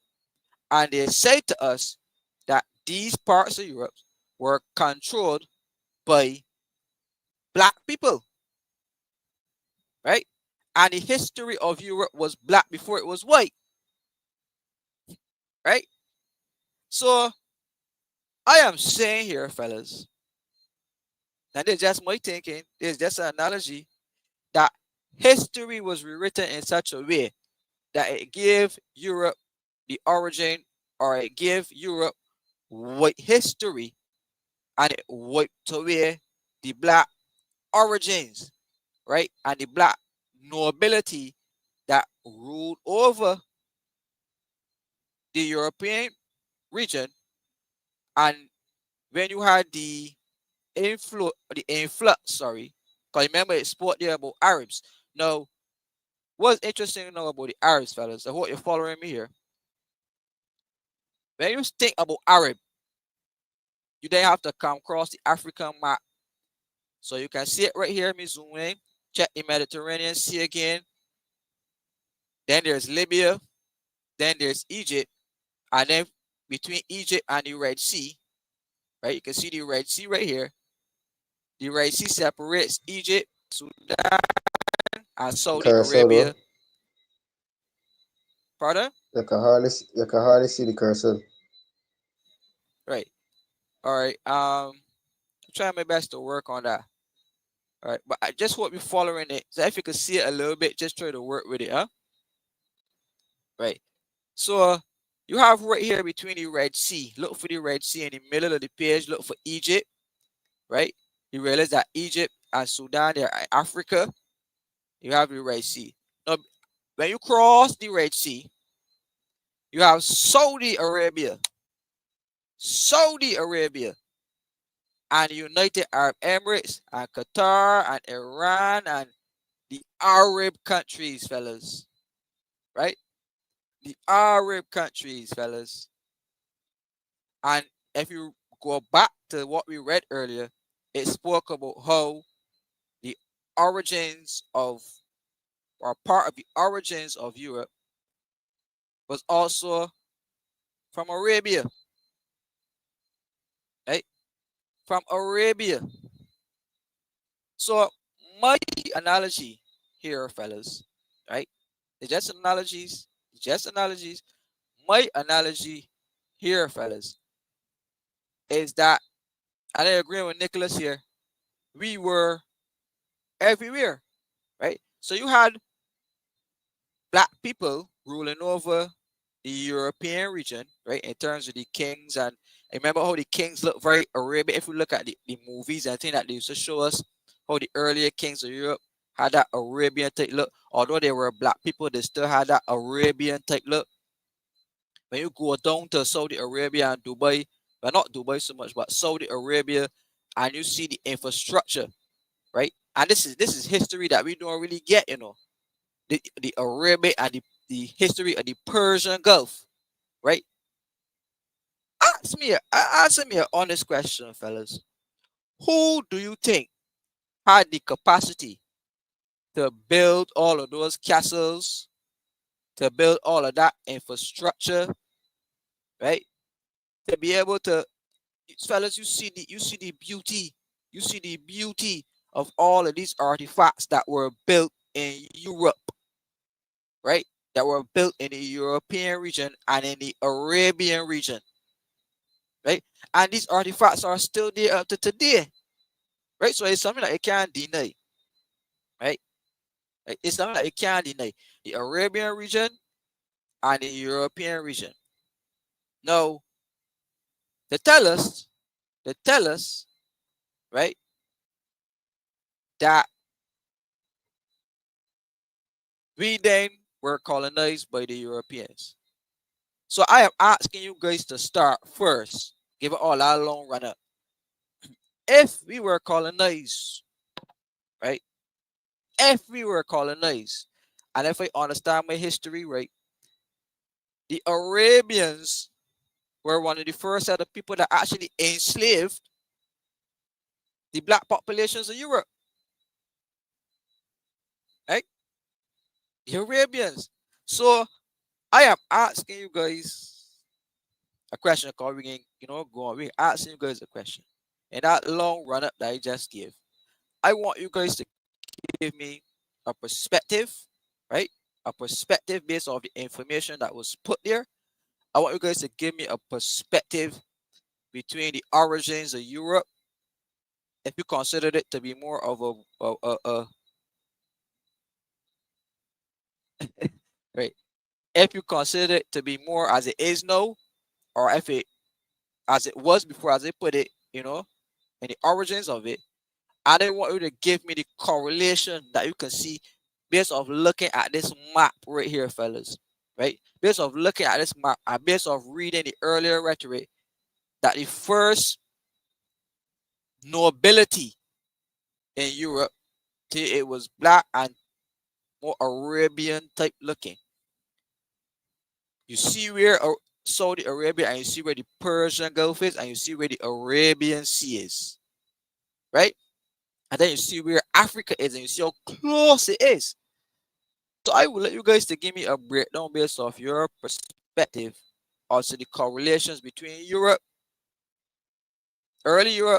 early Africa, and the early Persian Gulf. Okay, Uh, first we go acknowledge that history, as was taught to us, was not taught to us by African people. It was not written and given to us by those who would have shared, let's say, a phenotype with us. So I cannot tell you that you are wrong in this perspective because history has yet to fully reveal what is the truth. But based off looking at the map, you can see that absolutely they had migration between the two, right?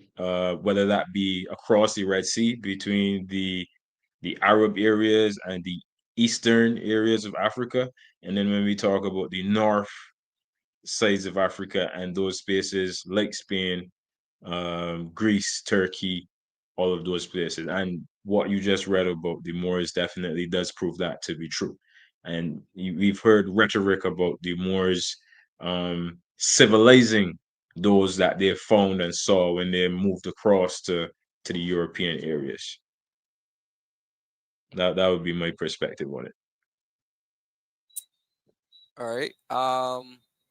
Nick, I can come to you and then I can answer. So over to you, Nick.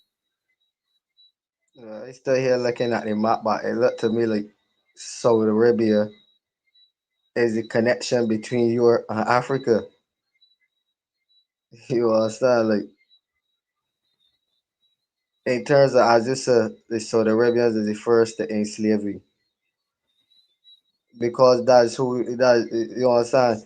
So it's like them move all of the kings right from through Europe and all of the black nobilities and push them down into Africa. Follow me where you came from? Yeah. So when you say push down But to Africa, you believe that the Arabians, right? The Arabians. 'Cause remember, the Arabians were originally working with the blacks, so it's like they dethroned the black Europe and correct. and y- for a more modern day term, you would say deport or run out or you know push them push them from in Europe and push them into inner Africa. Right. That's what you're saying. That's how it looking to me. Mm. All right, we can put that Plus, theory. Go ahead, go ahead, uh, go ahead. yeah. Let me go on further. Yeah, we can put that theory to the test now, right? Cause remember we're doing the we're doing the analogy here. We're doing the stress test in economics, right? So we have some comments here now. Trevor is saying that the Arabs started the trade and conquest, then the Portuguese, Europeans came in. Right. So let us look at the map again now and see how practical and possible that is. Right. As Nick said, the connection between Africa and the Arab region. So you got India, Bangladesh, Kuwait, Afghanistan, Pakistan, Azerbaijan, Turkmenistan, all of these cans, Kazakhstan, Mongolia, China. So you're seeing here now that the population as you go further out to the uh, I call it the west. You go further out to the west, right?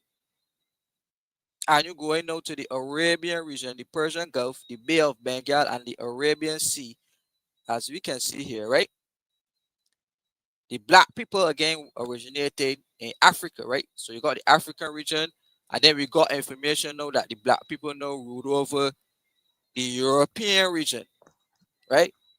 And then you have the Arabians now who are in the middle. So when you come further over now, is and they said what they said, Nigel, that the white people of the world, right, or the white populations of the world, originated in Caucasus Mountains, right, which would have been the more snowy sides, the more Um, they say the whiter skins, the lighter hues with less pigment, etc., etc., which would mean that obviously they will have to live in some type of snow or some type of cold or excessively cold arena, you know, where the sun is not as hot or is shining as much as in the African region or in the Arabian region, right? So when you look now for the origins or you're attempting to look for the origins, let us type in Caucasus Mountains, right? So I want to ask you guys, can we all agree here that the origins of the white race started in the Caucasus Mountains? Yeah. Yeah, that's what we're going with. Okay, so we agree on that. So let us go now to the research thing. So let us go Caucasus Mountains. That's going to be closer to Turkey and Georgia, around that area. I don't think it is in the same land mass as it was before, but that's where it's going to point you exactly in that area, where you see Azerbaijan, Uzbekistan, in those areas. Okay, okay. I'm trying to get it put up here on the screen, that you can see. But you are correct. So it says here that the Caucasus Mountains, right? Let me put it on here. You can see it. Yeah, zoom Right? in a bit. It's a bit blurry. You see it. Yeah, much better. It says here now that the Caucasus Mountains, which we all agreed that the white race originated from, is a mountain range at the intersection of Asia and Europe, stretching between the Black Sea and the Caspian Sea. They are surrounded by the Caucasus region and are home to Mount Elbrus and the highest peak in Europe, which is they say 5,642 meters above sea level. And the Greater Caucasus Mountains include Greater Caucasus in the north and Lesser Caucasus in the south. And the Greater Caucasus runs northwest and I get too technical in there. But let us now go on the map and look for, but no, it gave us a little map here. So I hope you guys can see this one. Tell me if you can see it. Right? You can see right here on the cursor, it says the Black Sea, right? Right? I remember we're observing now, fellas, the Caucasus Mountains, this is where we claim the origin of the so-called white race has originated from, right? This is where we agree, and history says that that's supposed to be fast.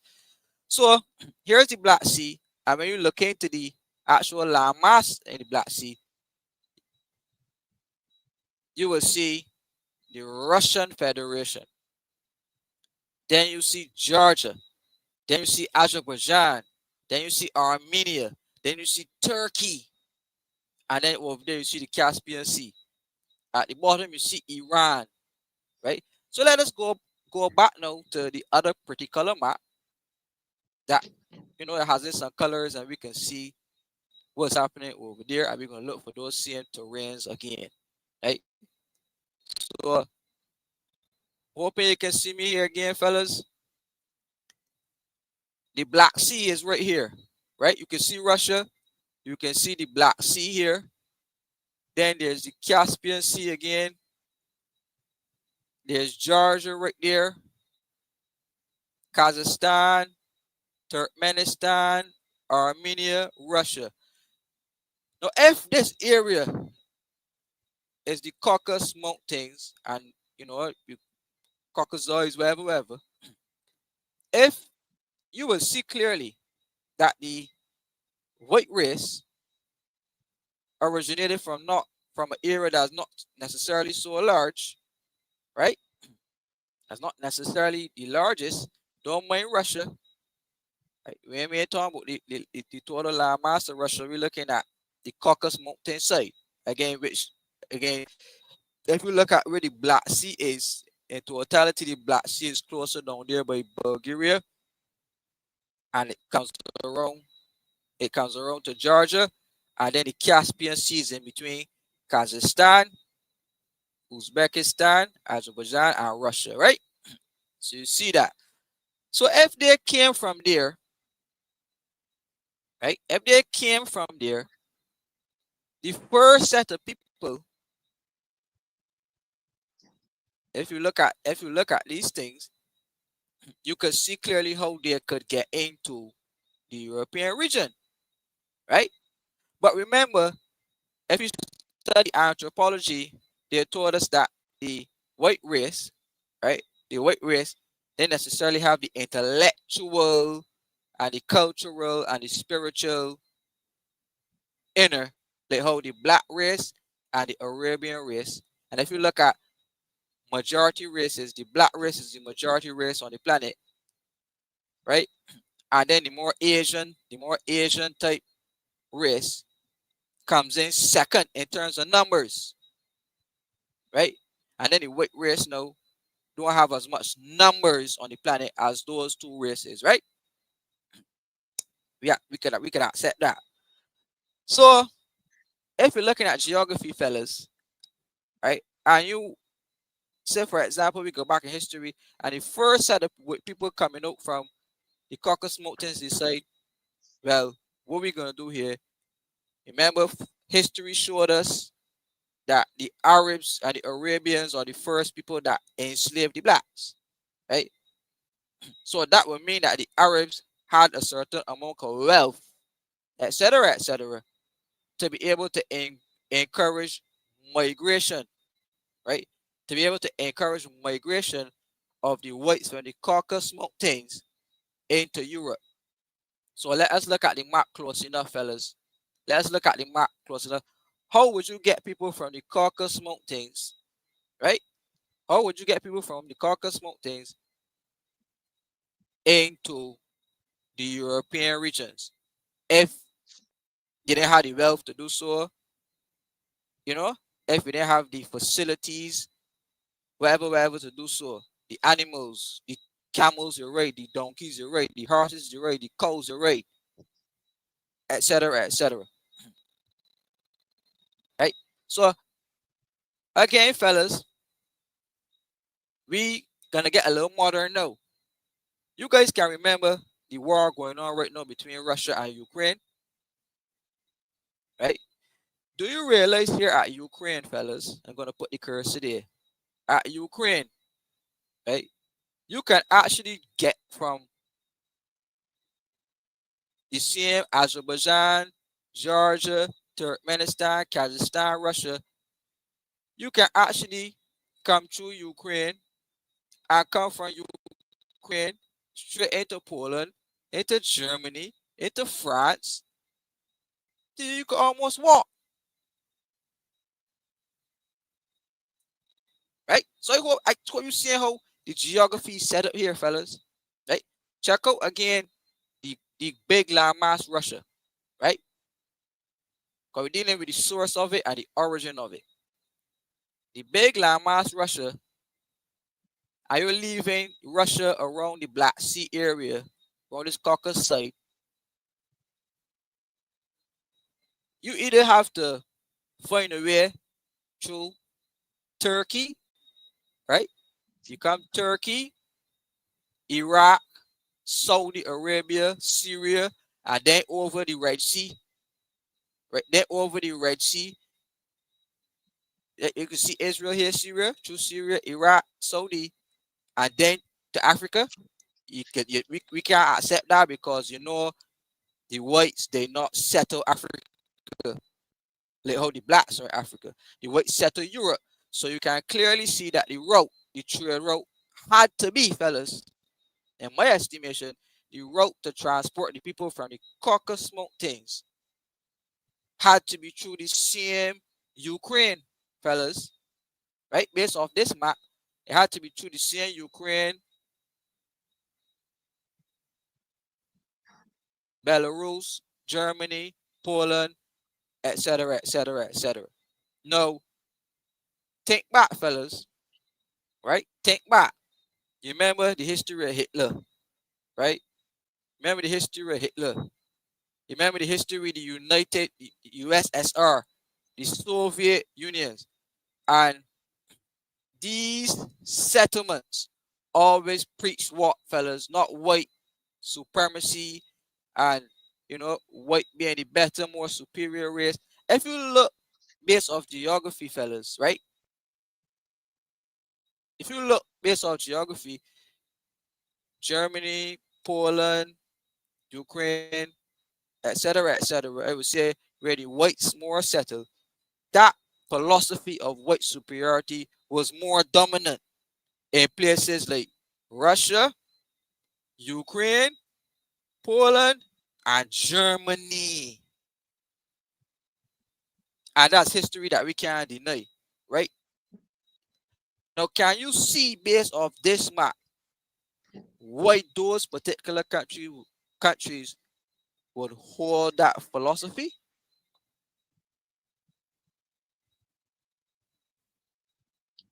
Yeah, it absolutely makes sense. Well, first, let me say, I reading some of the comments. Just let me say, we are not at all historical savants. What we are right now is people using our common sense and what we can see, and based off the history that we have been told.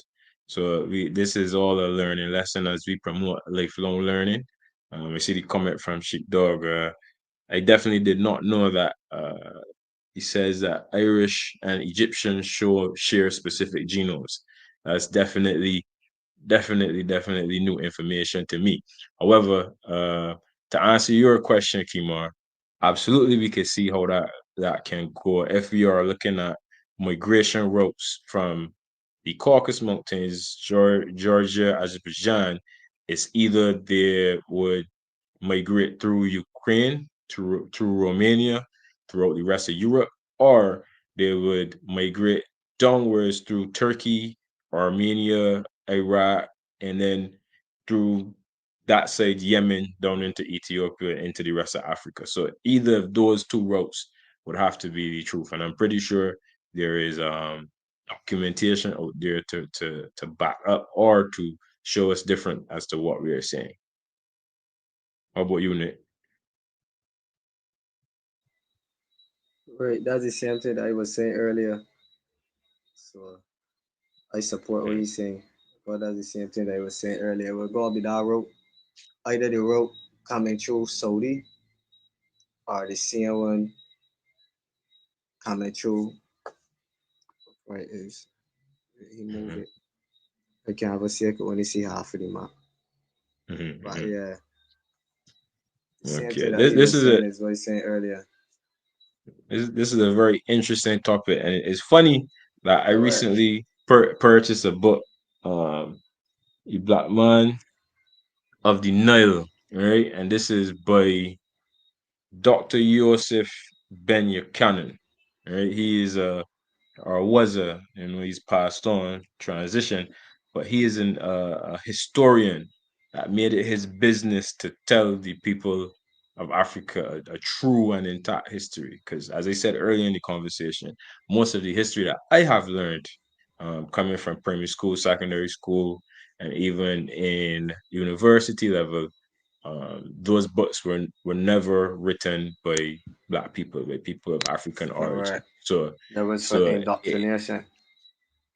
that definitely, because no man is he not gonna tell a story about his bad side. Correct. Everybody gonna stick History. to tell you a story about Who in the his world has written uncle. the history? Absolutely, So absolutely. history is his story. That's what it means. And we just gotta be careful. I mean, everything is be written in front of your eyes, History, right? When you spell history and you look at it, it says exactly what it is. His story. Mm-hmm. Mystery My is story. my story.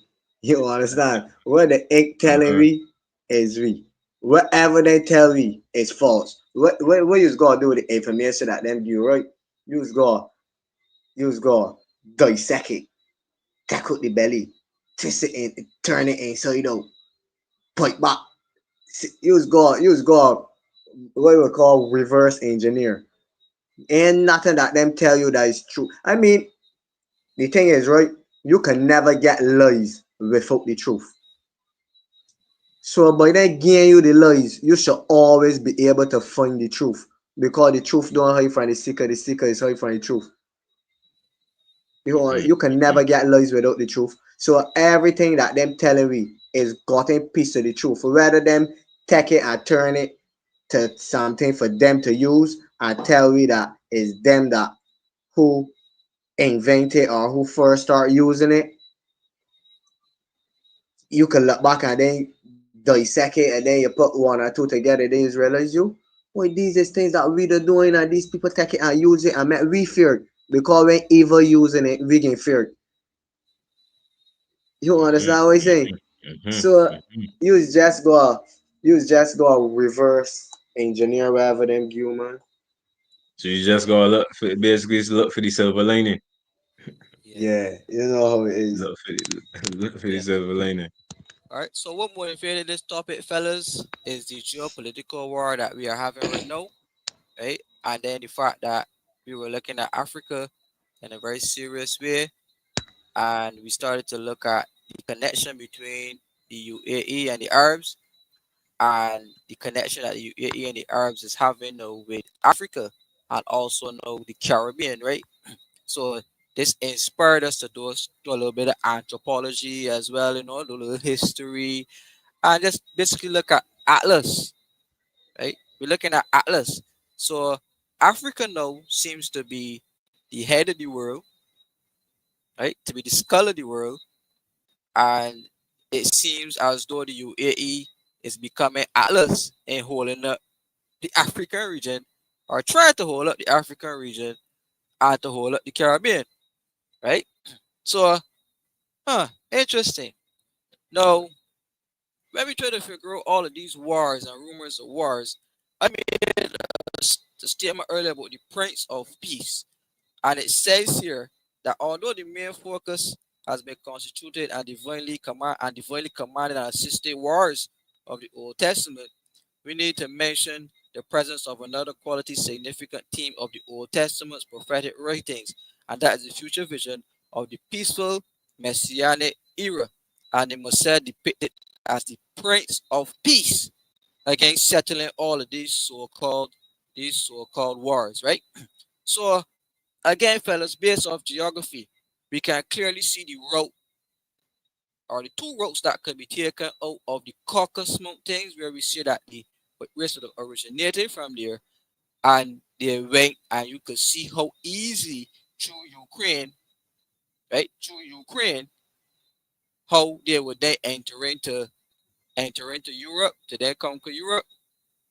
Again, Poland, Germany, and you can see the routes coming through there easily. And the more closer you are to the Caucasus Mountains, the stronger the philosophy of white superiority was based on the history of these countries, right?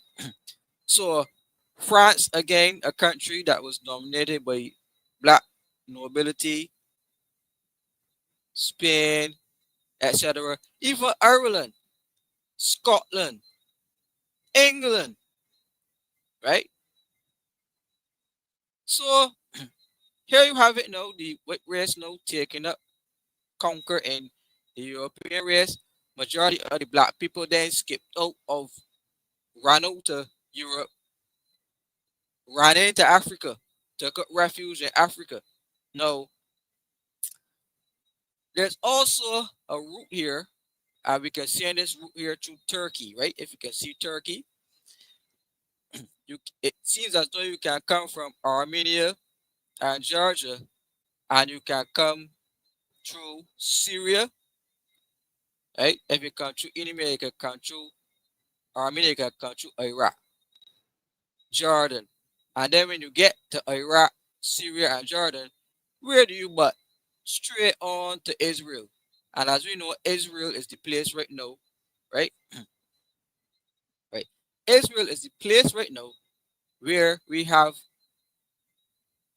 having this big war, right? This big war. So the war in Israel, as we hope everybody can see where Israel is on the map. Right?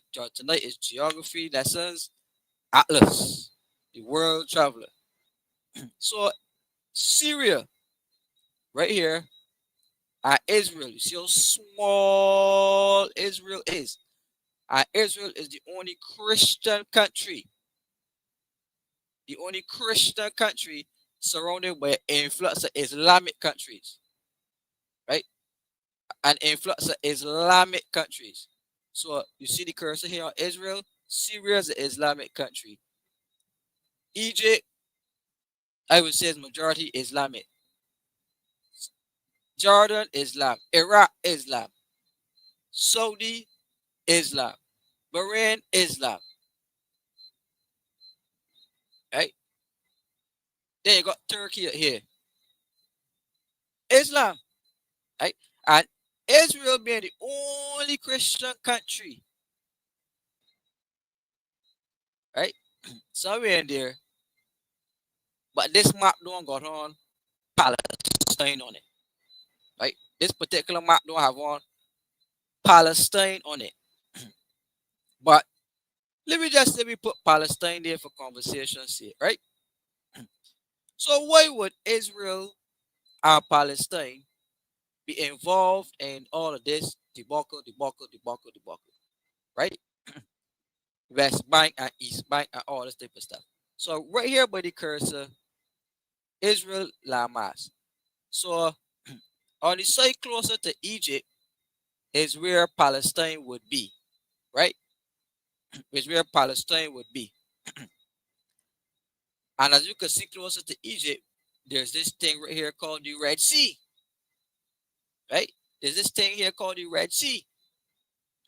So all of the ships, my people, right? All of the ships, the transport ships coming from China, coming from Mongolia, coming from Russia, Japan, South Korea, Thailand, India, Pakistan, every ship that is coming from this side of the world, people, right? And zooming in again, every ship that is coming across the Arabian Sea, right? Even China has to come across there. The Indian, you see this big thing here called the Indian Ocean. Everything coming across this sea usually goes through the Red Sea, which is here, right? So all of these ships from all these major countries over that side of the world, the Asian side of the world, right, in the Indian Ocean, come up and come through the Red Sea. So Israel now is arguing that they can recognize Palestine because the Red Sea is closer to the Palestine side. So if they recognize Palestine, they actually give Palestine, which is a Muslim Islamic country, control over the Red Sea. And therefore, Palestine and the Islamic nations will then control all of the shipping coming through the Indian Ocean, right? And Israel is saying that they are not prepared to recognize Palestine as a state because they don't want to give Palestine control over the shipping that is coming through the Red Sea. Hence the reason why Israel maintains that they will never recognize Palestine and that they control it because the state of Israel of itself, based on the geography of it and based on the geography of the Red Sea, that they control all of the ships flowing. Again, trying to zoom it in. They control all the ships coming up through here, through Yemen, passing Israel, up to the Red Sea. You can see Saudi Arabia on one side, Sudan on one side, Egypt on one side. And as you come up to the Red Sea, Israel is here. And as I said, the side that is closest to the Red Sea, Palestine is over there saying that they want to be recognized. So if Israel decides that they want to recognize the Palestinian state, then I'm hoping that you, the viewers, see what exactly is at stake and why this whole entire war is happening on the other side of the world. So it's not just about recognizing a state or not, it's about controlling trade. right? It's about controlling trade. It's about access to trade. Economics. Yeah, you were saying something, brother. No, I was saying confirming what you're saying is about economics. It's about Good, access, good. access to materials, to things. Yeah, agreed. Right. So let us take a zoom out now. Now, if the ships do not come through the Red Sea, all of the ships coming through the Indian Ocean, again, Russia, North Korea, South Korea, Japan, Taiwan, Australia, India, Pakistan, all of these big countries, if they don't come through the Red Sea, which will substantially cut the time that they have to spend on the water, you see that they actually have to come all down here by South Africa, Lesotho. They have to come all down South Africa, Lesotho, and actually come all up to the South Atlantic, come up on the side of Africa, and come up through the channel between Brazil, where you can see South America, and Africa on the other side, and sail up through there just to get all the way back round to Europe. And that does not make economic sense because it's costly. It would, for Hmm. example, if it take you 3 months to get all around there, it take you a week or 2 weeks by just going through the Red Sea. So you can see clearly the difference, right? Now, what's interesting though, based off the geopolitics, is that America strategically controls Lesotho and South Africa, right? And you can remember South Africa was the apartheid state where they had this big war between the black population and the white population. So The is it making Afrikaans. a Hmm. little bit more sense now where you would be having that war for control of South Africa? Right? Is it making a little bit more sense now where you where we having a war, an ethnic war for control? Because again, you got every ship's not going through the Red Sea, all of them have to pass right here by South Africa. So if you control this part of the shipping route, etc., that places you in a strategic economic position, right? Now, I went through all of this to globally to then come straight back now home to Barbados, right? To come straight back home now to Barbados because it seems as though Barbados is involving itself now in the big geopolitics of the world. And people often ask, man, why little Barbados getting involved in this? Why little Barbados putting itself in this? Now let me strategically show you guys now a few things. So if I can remember well, a few African leaders came to Barbados and our leader went to a few African countries, right? And our leader went to a few African countries. So let us zoom in on the map now and look at the trade route again. Remember, our leader spoke in favor of Saudi Arabia and UAE and our airport. People, remember our airport is being leased out on a 30-year lease to United Arab Emirates, right? Which is a heavily Islamic influenced nation, right? It's being leased out. So remember, we here at Saudi Arabia again. So what's the benefit now of leasing based off geography? What's the benefit of leasing the airport now to Saudi Arabia? Right? So then Saudi Arabia, we went there, did the airport deal. Remember, Egypt is one of the largest shareholders in the Afrexim Bank, right? The Hmm. Afrexim Bank. And Egypt is an Islamic nation as well, right? In majority. Remember, Barbados took a position of recognizing Palestine now as a state, right? So here you have it. Here you have it. Barbados flying Saudi, doing the deal with Saudi. Then Barbados recognizing Palestine. You see how close Palestine is to Saudi. Barbados then flew into Egypt, did the deal with the Afrexim Bank, etc., etc. Then Barbados flew down to Ethiopia. You can see Ethiopia here at the bottom of the Red Sea, right? We flew down here to Ethiopia, So hoping you see Ethiopia in that gray. You guys following me? Mm-hmm. Mm-hmm. I'm following you. Ethiopia at the bottom of the Red Sea. Remember, we did the deal with the Afro-Exim Bank in Egypt. Then we ain't really study Sudan. We ain't care about Sudan.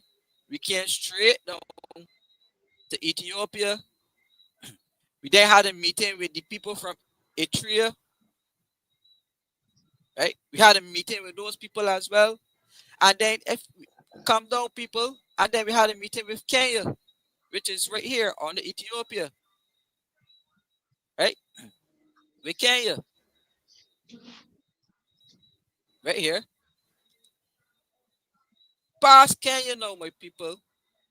Come up to the North Africa now. We then develop relations with, where you zoom in here now, Morocco. Hoping you can see where Morocco is, right? Where the cursor is, at the top of the Mediterranean Sea, right by The Portugal and purple Spain. one.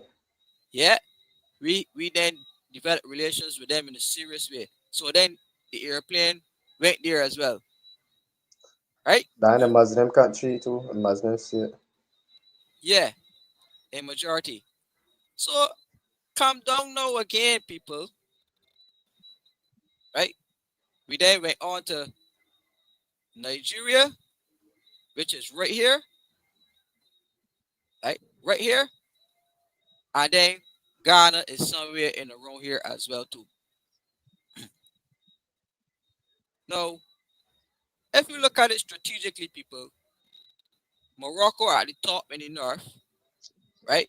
Ghana and Nigeria here at the left, close by Cote d'Ivoire, where close to Burkina Faso, Nigeria right here, Ghana. I remember there were coups, people. There was a coup in Burkina Faso, right here, where it's no left but Traore. There was a coup in Mali. There was a coup in Niger, right? There was a coup in Niger. Abraham Traore is Islamic, he's a person of the Islamic faith as well, right?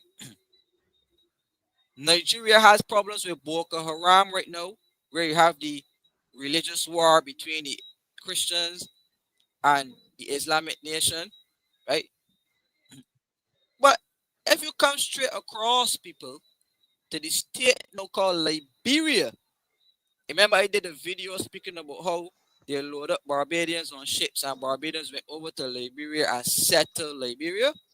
Yeah, we And how, populate there. yeah, we populate Liberia. Now look at geographically, look at where Liberia is based on the African map.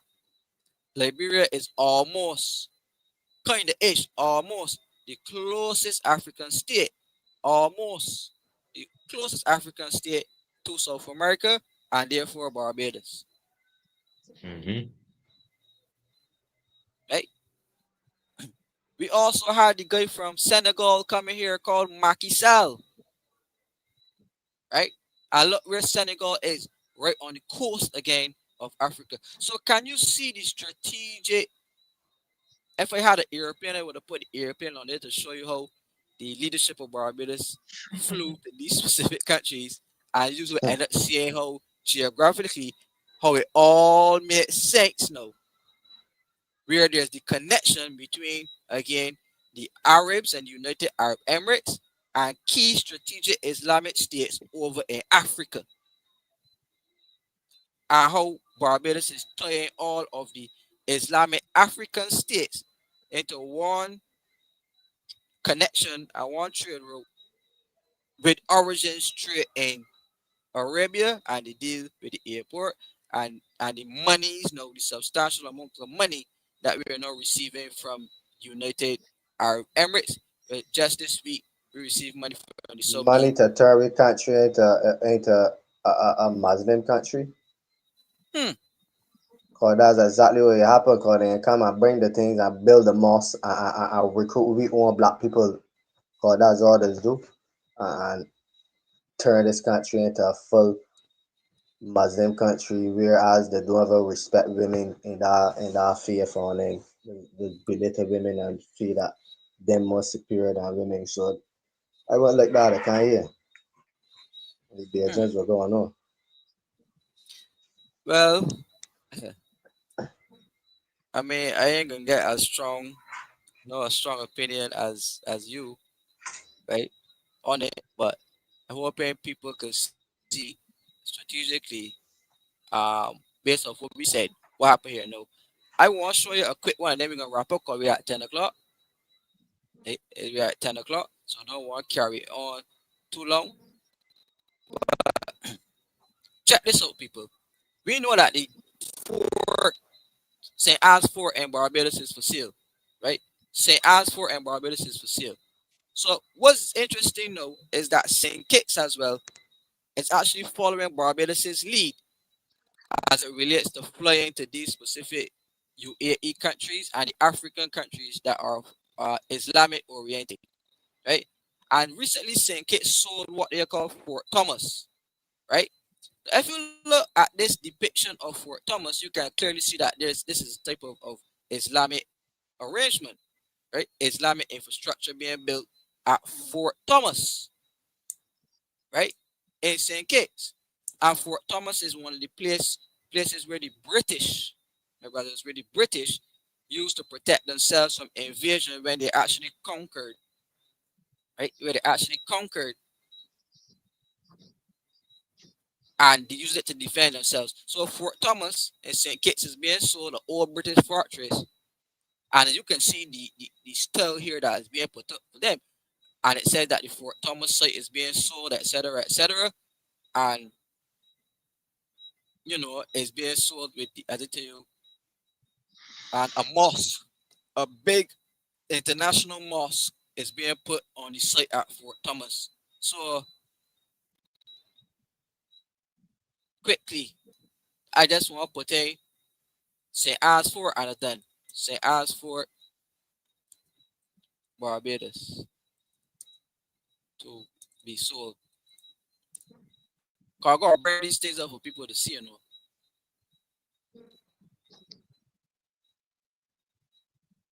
We just put it here upon alternate views.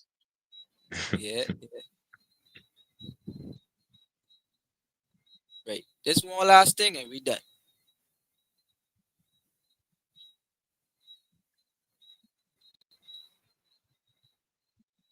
Uh, right. Now, remember the similarities between Saint Fort Thomas and Fort St. Charles. All two are old British forts, right? So if the fort in Barbados is being sold similar to the fort in St. Kitts, and as far as we know, the Arabs are lovers of horse racing, right? Lovers of horse racing. I can clearly see the Arabs owning up St. Anne's Fort as well and putting a big hotel there along with the big mosque where they can come out on the balconies, etc., etc., and watch the horse racing, etc., etc. And y'all know how that goes. I am not finding the I found it. I found it. Found it. It says here. This was speaking about the whole town civic center, but in this article it says here the government defended its move to give up the historic Old Town St. James Civil Center to allow for private tourism-based operators to take control of the beachfront West Coast property, and this move makes it the third major state-owned coastal property, which the administration plans to divest in favor of private tourism development. The others are Oystains in Christchurch and St. Anne's Fort on the south. So there you have it, people. Right? St. Anne's Fort on the south. So again, Fort Thomas, right? Fort Thomas and St. Kitts, right? Fort Thomas and St. Kitts, who are doing dealings and business, etc., facilitating investment with UAE, etc. Same thing like Barbados. Look at what they are doing for their artist impression, and then That's Fort Thomas. So St. Anne's Fort and Barbados also to be sold. And like I said, prime investment opportunity for them to be allowed to, you know, do the horse racing thing there. And that brings me to the end of my comment. So I want to hear from you guys quickly, and then we're going to answer some questions and wrap up. So, from everything you've highlighted, carrying us from, we do a lot of geography today, leading with the question as to where do Black people originate. We see how, based on the Moors migrational path, how they did conquer Europe. They did start the first level of nobility. They were kings and queens in Europe of Moorish descent, of African descent. And then somehow throughout history, that became all white. And we also look at how migration patterns tie into economic strength, in terms of the Red Sea specifically and the Mediterranean Sea.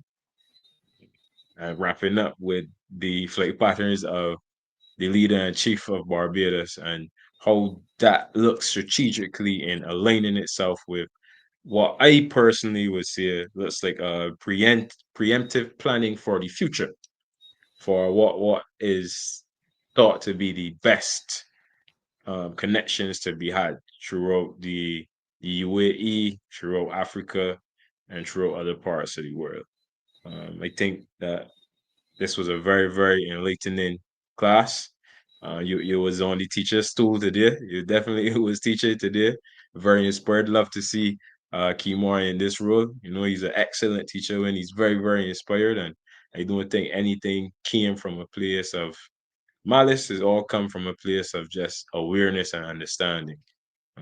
I definitely am more better for what I've learned today, and it definitely gives me more charge to really dive into this book here. So, The Black Man and the Nile of the Nile.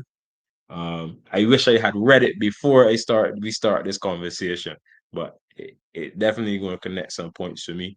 The viewers also gave us a lot of information as well, so a shout out to them.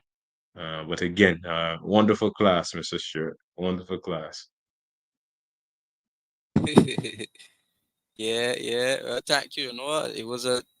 Uh, intentional. It was a intentional class session tonight. But area is passionate about, so you just had to share. Um, over to you, Nicholas. Well, it was a very very good class. You know, it showed me a lot more, add a lot more to my table, or I should say to my plate, right? Because I find the same path that you find there. I find so I following you deep. Yeah, but you add a little pepper to it, and make me look at things from a different angle too, and see different strategic plannings and certain things. So like as Nigel said, but I am Pandawan, but I used to for the African descent. But to suffer African descent, I don't be on that one if I Carib descent. You understand? Because I believe we was always here in the Caribbean, the Americas, which is the Caribs is the Caribbean, the Americas is the Amerindians, right? Even like if you watch Pirates of the Caribbean with Captain Jack Sparrow when they capture he and they was looking at his tattoo and it was like we're East Indian. So it's showing that we is the East, the Caribbean is the East. You understand? But what them telling me is that there's the rest. So it's all a trick in the history so that we can look at America to fall and want America to fall, which is there's what they tell you is the West. But the West already start falling, which is France and that side. Because when you when you look at the compass, the old compass, right? Even the Captain Jack Sparrow compass, it never had north. Cause north is dead center. Anywhere, any part away from north, don't care what direction you're going, considered as south. So when you're going out, you're going south. When you're coming into the center is north. When you're going the sea and the current going anti-clockwise is east. When you go clockwise to the right is the west. And when you look at the map and the Caribbean and the Caribbean is the Eastern Sea. So even in the movies, they must tell you the truth. They don't tell you the truth in the history, but there's God tell you the truth somewhere somehow. So if you watch Pirates of the Caribbean properly, you will see that the Caribbean is the east. But that's a lesson for another day.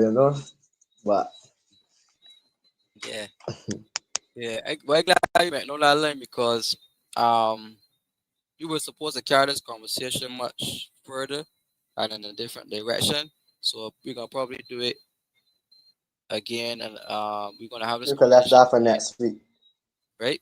But I do believe about the Americas as well, because outside of Africa, the highest populated place, second highest populated place in the world for Black people is the Americas, in between North America, Central America, the Caribbean, and South America, as the highest Hmm. volume of Black people, right? And the Brazil pyramids was in the specifically. Americas, the pyramids in the Americas before there was in Africa. Correct. South America, You and then understand?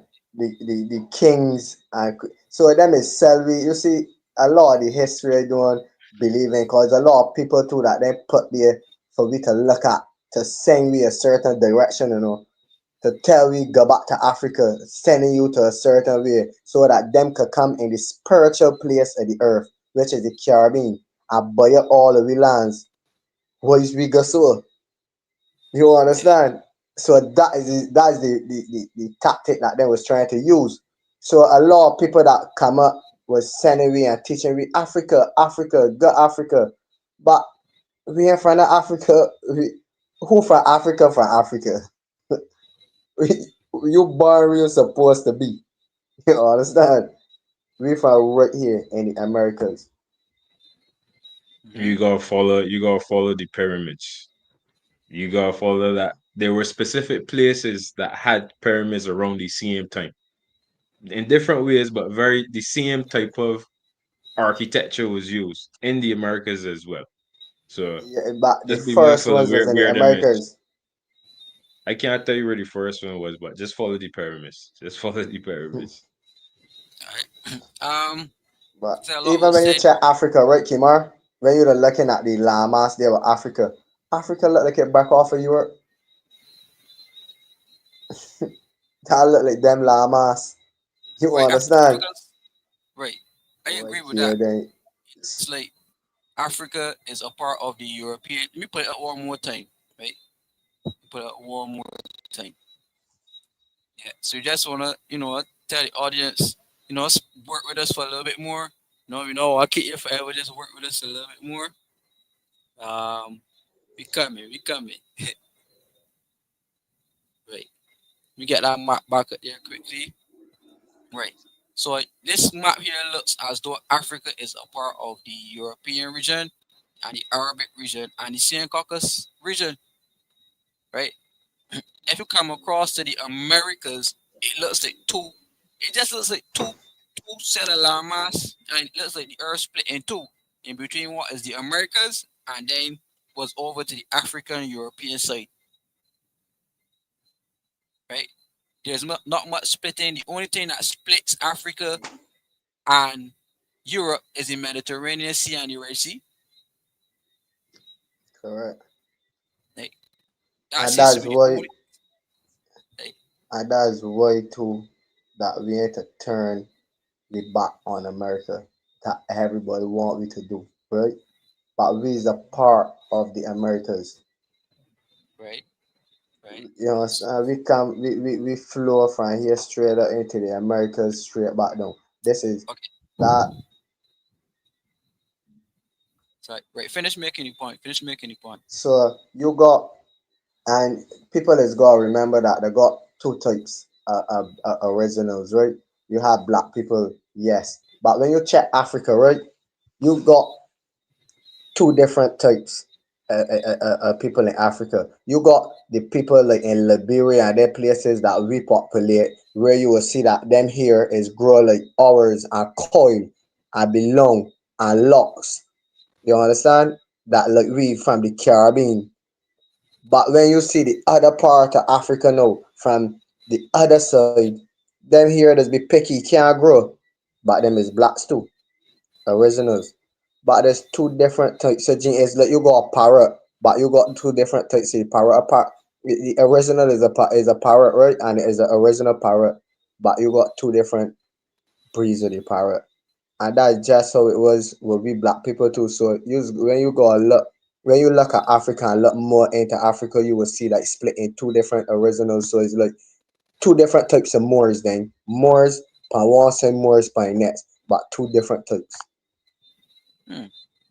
Well, fair enough. Fair enough. Um, so I just want to make a quick point, and then we're gonna shut off, fellas, because we're up at 10:15, and I don't like to run up so late. Um, but you were making a point there that I agree with in terms of different genealogies between American, not America, United States of America. I'm talking about the geography of from Greenland up here straight down to Argentina at the bottom, right? Straight down to Argentina at the bottom. Now, the history, if you study the history of South America in particular, right?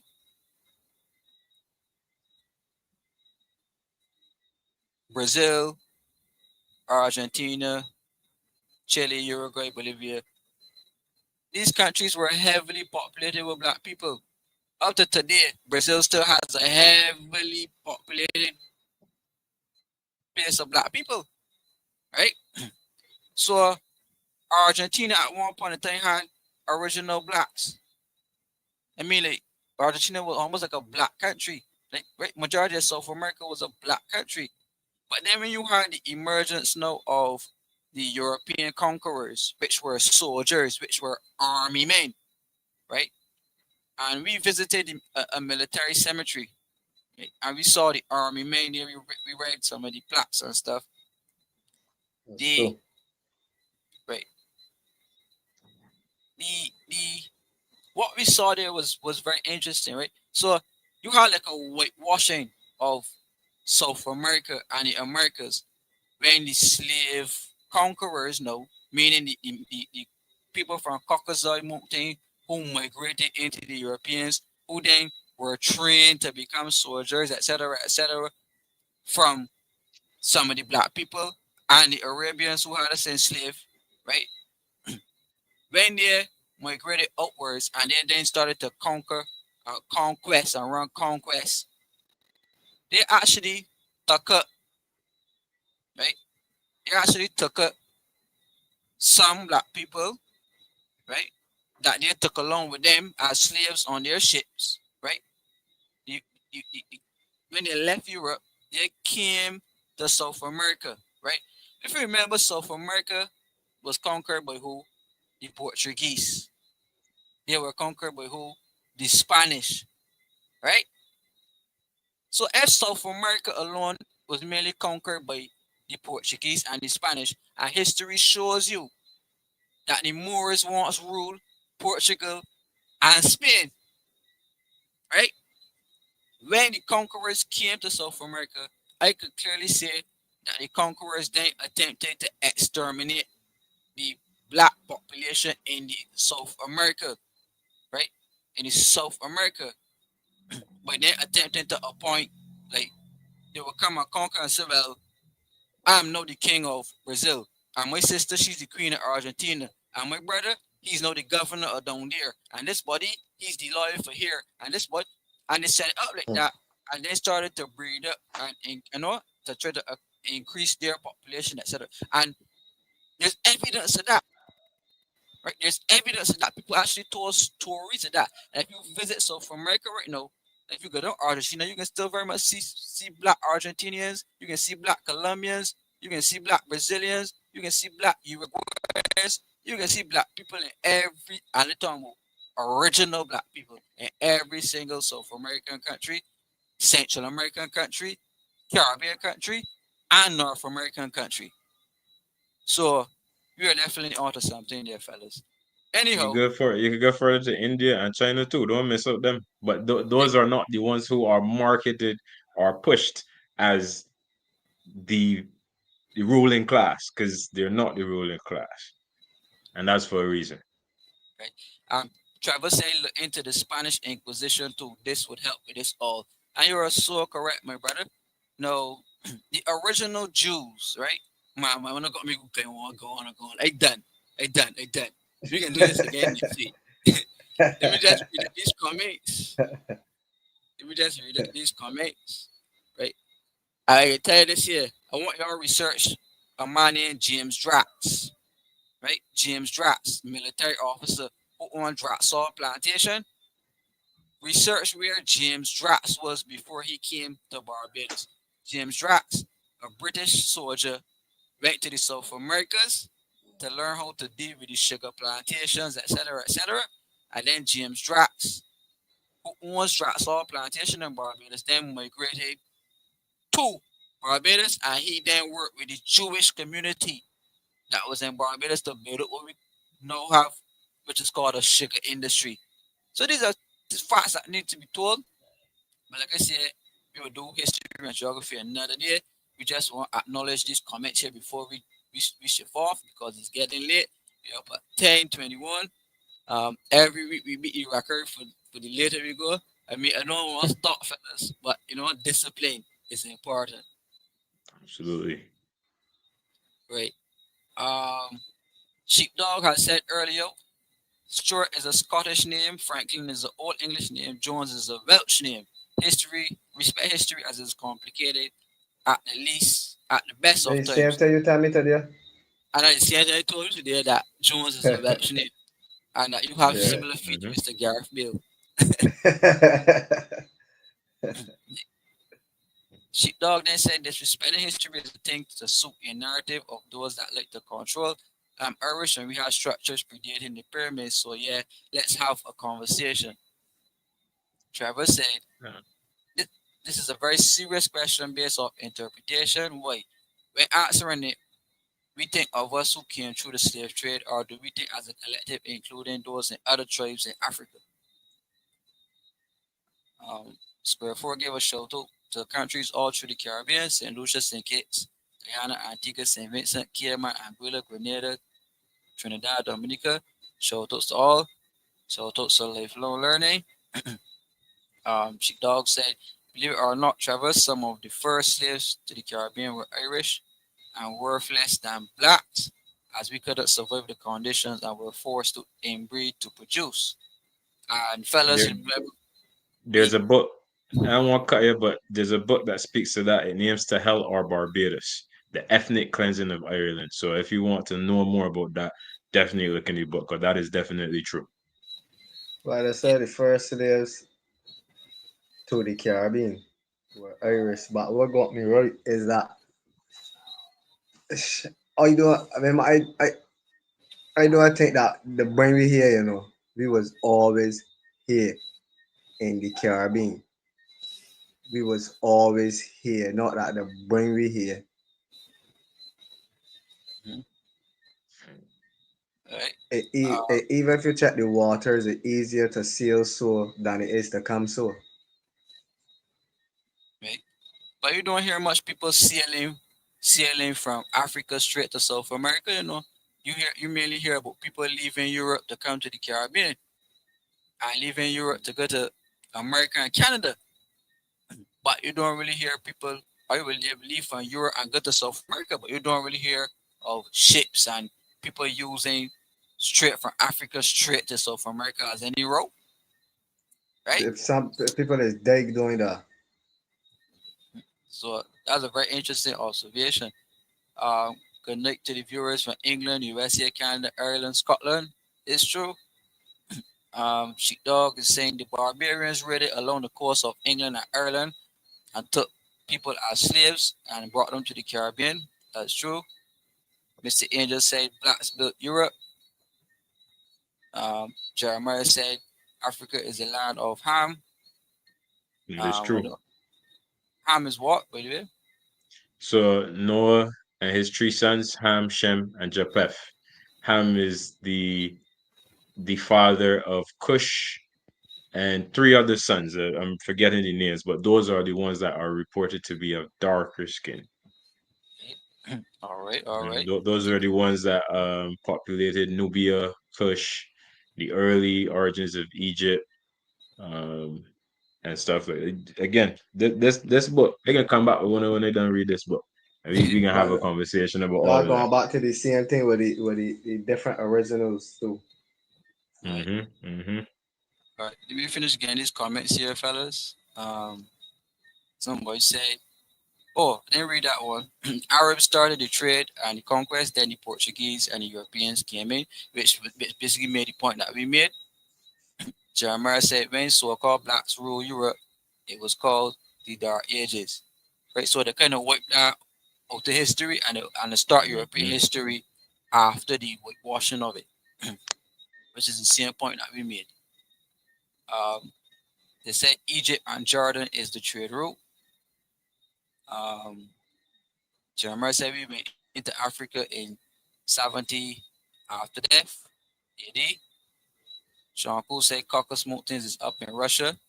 No, if I'm honest, the whitest person with the whitest skin and the bluest eyes that I've ever seen out of the entire white race are Russians, right? Are Russians. Since since he says so, Nigel, I was asking him earlier offline, right? If he ever watched the Vikings. You ever watched that? I know exactly what you're talking about. You can Mm-hmm. remember Ragnar's son went to Rus, which is Russia, and start to control it and start to breed, and it's the same things. It's the same is like in pictures that show you different hidden messages. Don't look at the people, just look at the narrative, look at the principle of the pictures. Mm-hmm. Mm-hmm. Sheepdog is saying, do you realize, lads, that genetically the Irish have genomes that are specifically only found in Ireland, and that ancient Egyptians have that same specific genome? I guess we would have provided a rationale as to why that could be so. Um, I just say Turkey is the route through Syria, Israel, Egypt. Pedro then said Africans sold slaves to the world. I believe that as well. Me They too. did. They did. Wait, Trevor say Nick, that is exactly how the devil works. Sweet lies. It's true. Jeremiah said you got to get that book called Babylon to Timbuktu by Rudolph Bingster. I put the link in the conversation below for all those who looking to see it. There's a PDF available. Wait, somebody said gotta go back to who you are as a people, not necessarily nationality as you know it today. Additionally, the war is pushing us into being global citizens for the new world order. Um, this is the link that you were speaking about. Yeah. Is a in PDF form, so you can get that book quickly. So just check it out quickly for all who were wondering. Um, yeah, Trevor is saying, so you know what, the people in Israel today are always contending for the highest rates of skin cancer. Globally, Israel belongs to Rothschilds. Somebody say, yep, it's in their best interest logistically. Guess we were talking about the trade routes. Yeah. Um, Israel is the land of Canaan. According to scripture, Israel is a people before it was a land. Um, somewhere else, if not Tanzania too. Referring Possibly to where the prime right. minister visited. Right. So let's look on the map quickly for Tanzania. Right. Tanzania is all the way down next to Kenya. Right. So if a ship is coming, if it's not going through the Red Sea, It remember, got past there. right? But remember, you got Somali pirates and the Somali there's this big problem with Somali people robbing the ships. Mm-hmm. Right? So you can see strategically where Somalia is positioned, where you can now see why pirating in Somalia is such a big problem because all the ships, you either got to come Have to through the Red pass. Sea, yeah, you got to pass Somalia to do any sort of trading, so the pirates have on the field there, man. With the ships, and you can see why based off the strategic position of Somalia. Somebody said Rwanda as well. Let us speak quickly and see where Rwanda is on the map. Uh, Rwanda,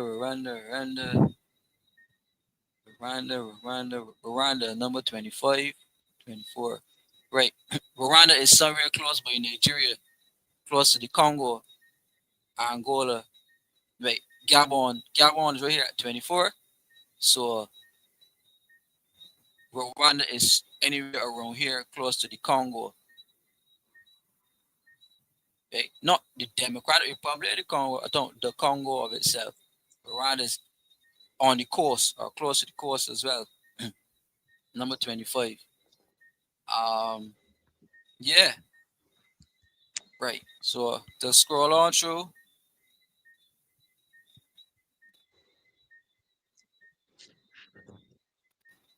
maybe we talk going back to Africa. Some say blacks going back home to OG Massa.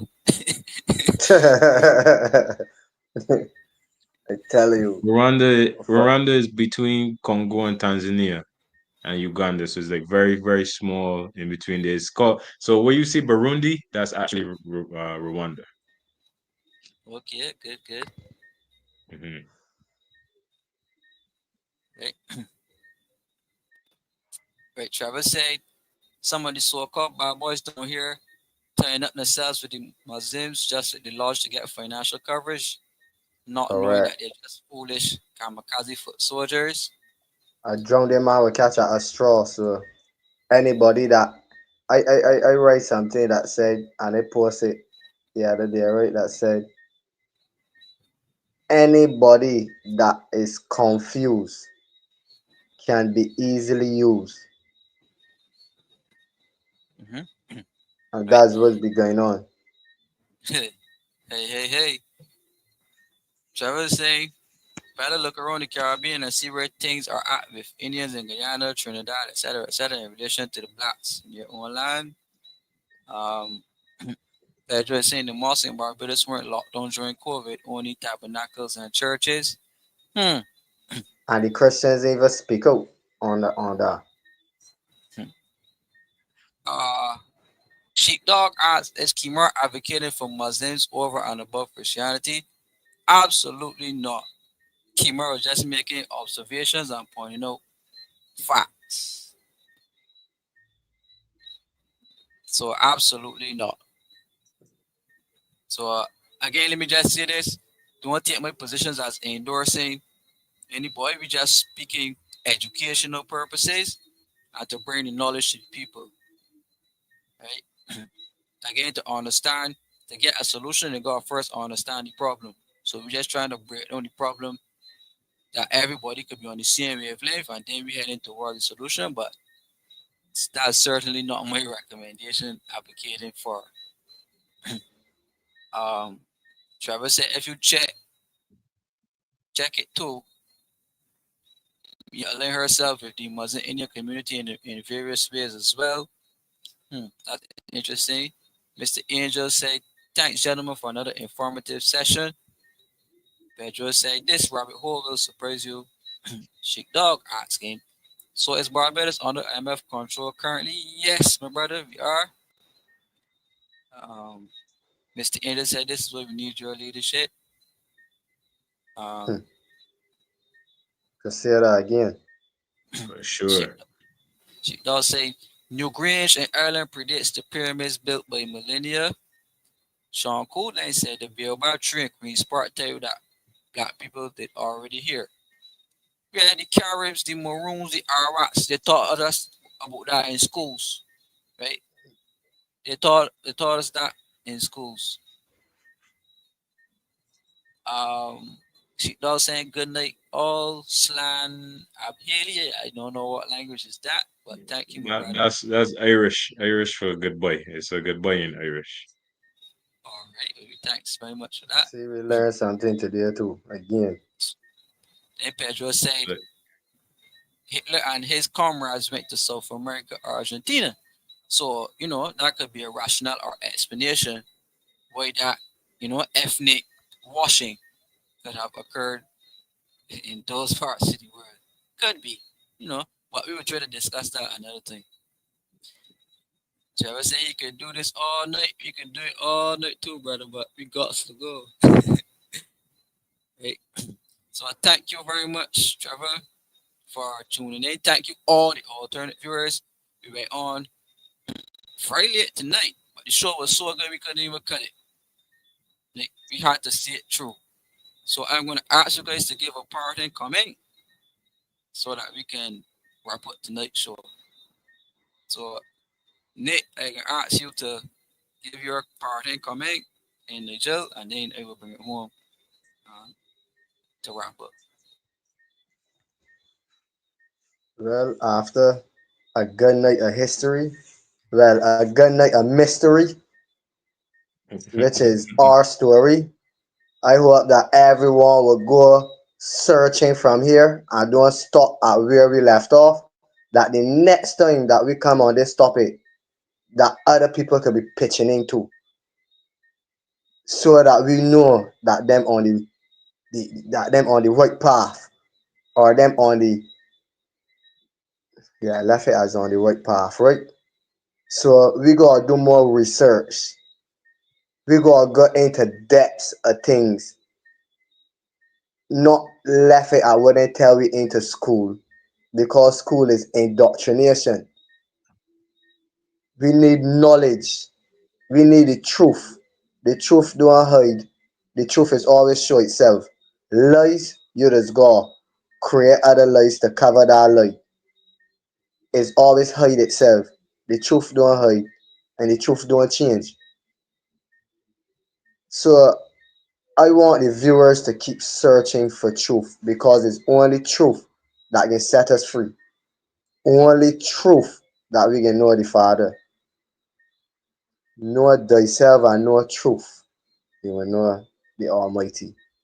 So I want all the viewers today to just take heed of what I'm saying tonight, and go and research for yourselves. Dig deeper into it. And just remember, history is his story. Mystery is my story, which is our story. What the ink telling me is we. Just remember that. And I want everybody to just gain the truth, so that we can stick together while having the truth and fight for freedom, or free will, I should say. Because freedom is the dumbest thing the freest, dumbest thing that is help poor people, I should say. So free will, that we should fight for free will. And that's what I have to say tonight. all right. Once again, this was a beautiful, beautiful session. Kimor, thank you for this extraordinary class. It is very much on par and in alignment with what Black Champion Lifestyle is. And if the audience don't know what that is, Black Champion Lifestyle is a movement, is a way of life which is standing on Bajan authenticity, powered by an African point of view, steeped in world history and sustained by unity. Everything we talk about tonight, that was the grounding and basis of. So I want to continue to share. I want to continue to tune in, continue to add one a voice. We are not historical scholars. What we are people who are willing to learn and willing to teach each other and willing to look for what it is that we really need to know. Understand? So with that being said, have a good night and one love. Over to you, Mr. Stewart. Yeah, yeah. Well, thank you guys very much. We started out the program with a quote from the Living Bible Revelations, which was very interesting. So we started out that way, and then we ended it basically discussing the practical side of Revelations, right? about the wars and Israel and Gaza and Prince of Peace and where there be no more wars, etc. Um, we touched a little bit on the seven plagues. Then we went on to living black in Barbados, right? So then we went for living black in Barbados, and then we jumped into the conversation is, well, you really believe that all black people come from Africa? And then that led into a beautiful conversation of geography, geopolitics, history, anthropology, you know, and the study and the origins of races. So we did not have a racist conversation tonight, right? We had an educational conversation on the history of where we as a people, all the time earthlings now when I say we, meaning black, white, Indian, Arab, Chinese, every Humans. What's it all here? this, right? Now, again, this is a conversation of a coming together, not a conversation of separation or segregation. So we're really living on that philosophy of we we could all be called the princes of not princess, the princes of peace. So I gotta reiterate that because we support Donald Trump. We only do two genders, male and female. Female. Right?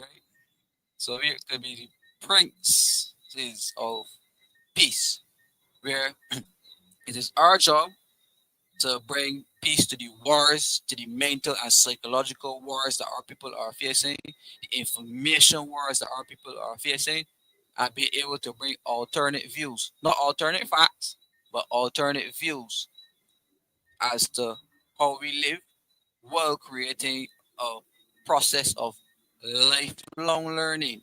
Because I learned a lot of things tonight. You guys said that you learned a lot of things tonight. The viewers sure say that they learned a lot tonight, right? So once we continue on that process of lifelong learning and we debunk the false narratives and we debunk his story and we deal with the reality of what actually happened and we use the senses that God above put in us to be able to intellectualize opinions. This is the beginning and the development of a new type of culture, the development of a new type of ethos in Barbados with a local context, global view, right? So we, after explaining thoroughly what was happening in the Caucasus region, the Asian region, the Indian Ocean, the African region, the European region, the Mediterranean Sea, the Red Sea, the question asked, we talking about all this, what this got to do with Barbados? Then we clearly set out to show you where the leadership of Barbados know how they are utilizing that same geography now to transform not just Barbados but transform the whole Caribbean into a whole nother realm, you know. And remember, we started the conversation by saying Atlas. Who is Atlas? And what is Atlas? Atlas's punishment, fellas, was to hold up the celestial realm of the sky, hold up that realm as punishment forever, forever, ever, ever, ever. So we really took a tour on the Atlas tonight, and we have to say, we give thanks for being able to have that reasoning. And I would encourage you guys to like this program and share this program. We're going to be back here again next week, so make sure that you tune in. And if you believe that what you learned here tonight, that somebody could benefit from it, please send that person this live, right? And please encourage them to tune in next time. And please continue to contribute in the comments because we love it and we would have it no other way. So thank you guys very much. I am your host, Kemar Stuart of Alternate Views. We have Nigel Franklyn of Black Champion Media, and we have Nicholas Jones, Born a Legend. So I thank you guys as hosts for coming on to the program. Like I said, we can do this straight till tomorrow. to none left. But again, we practice discipline and we are practicing the renewal of self, knowing when to cut out, Mhm. knowing when to stop, knowing when to take a break, Correct. you know. So, you know, thank you to Dr. Law, thank you to Venu Calendar, thank you to the Father for quoting the Living Bible, and thank you, the alternate viewers, for making sure what it is tonight. Really enjoyed it. Shout out to Sheepdog and everybody over in Ireland, Europe. Shout out to everybody in St. John constituency that is tuning in tonight. Shout out to everybody in Barbados. In fact, I shout out to every Barbadian listening in to this live stream from no matter where you are in the world. And you are a Barbadian, shout outs to you. Alternate views is for you. So thank you guys, and that is the end of our uh program tonight. So do not forget, my people, to tune in, tune in, tune in, tune in. And we will see you next week. Good night, everybody.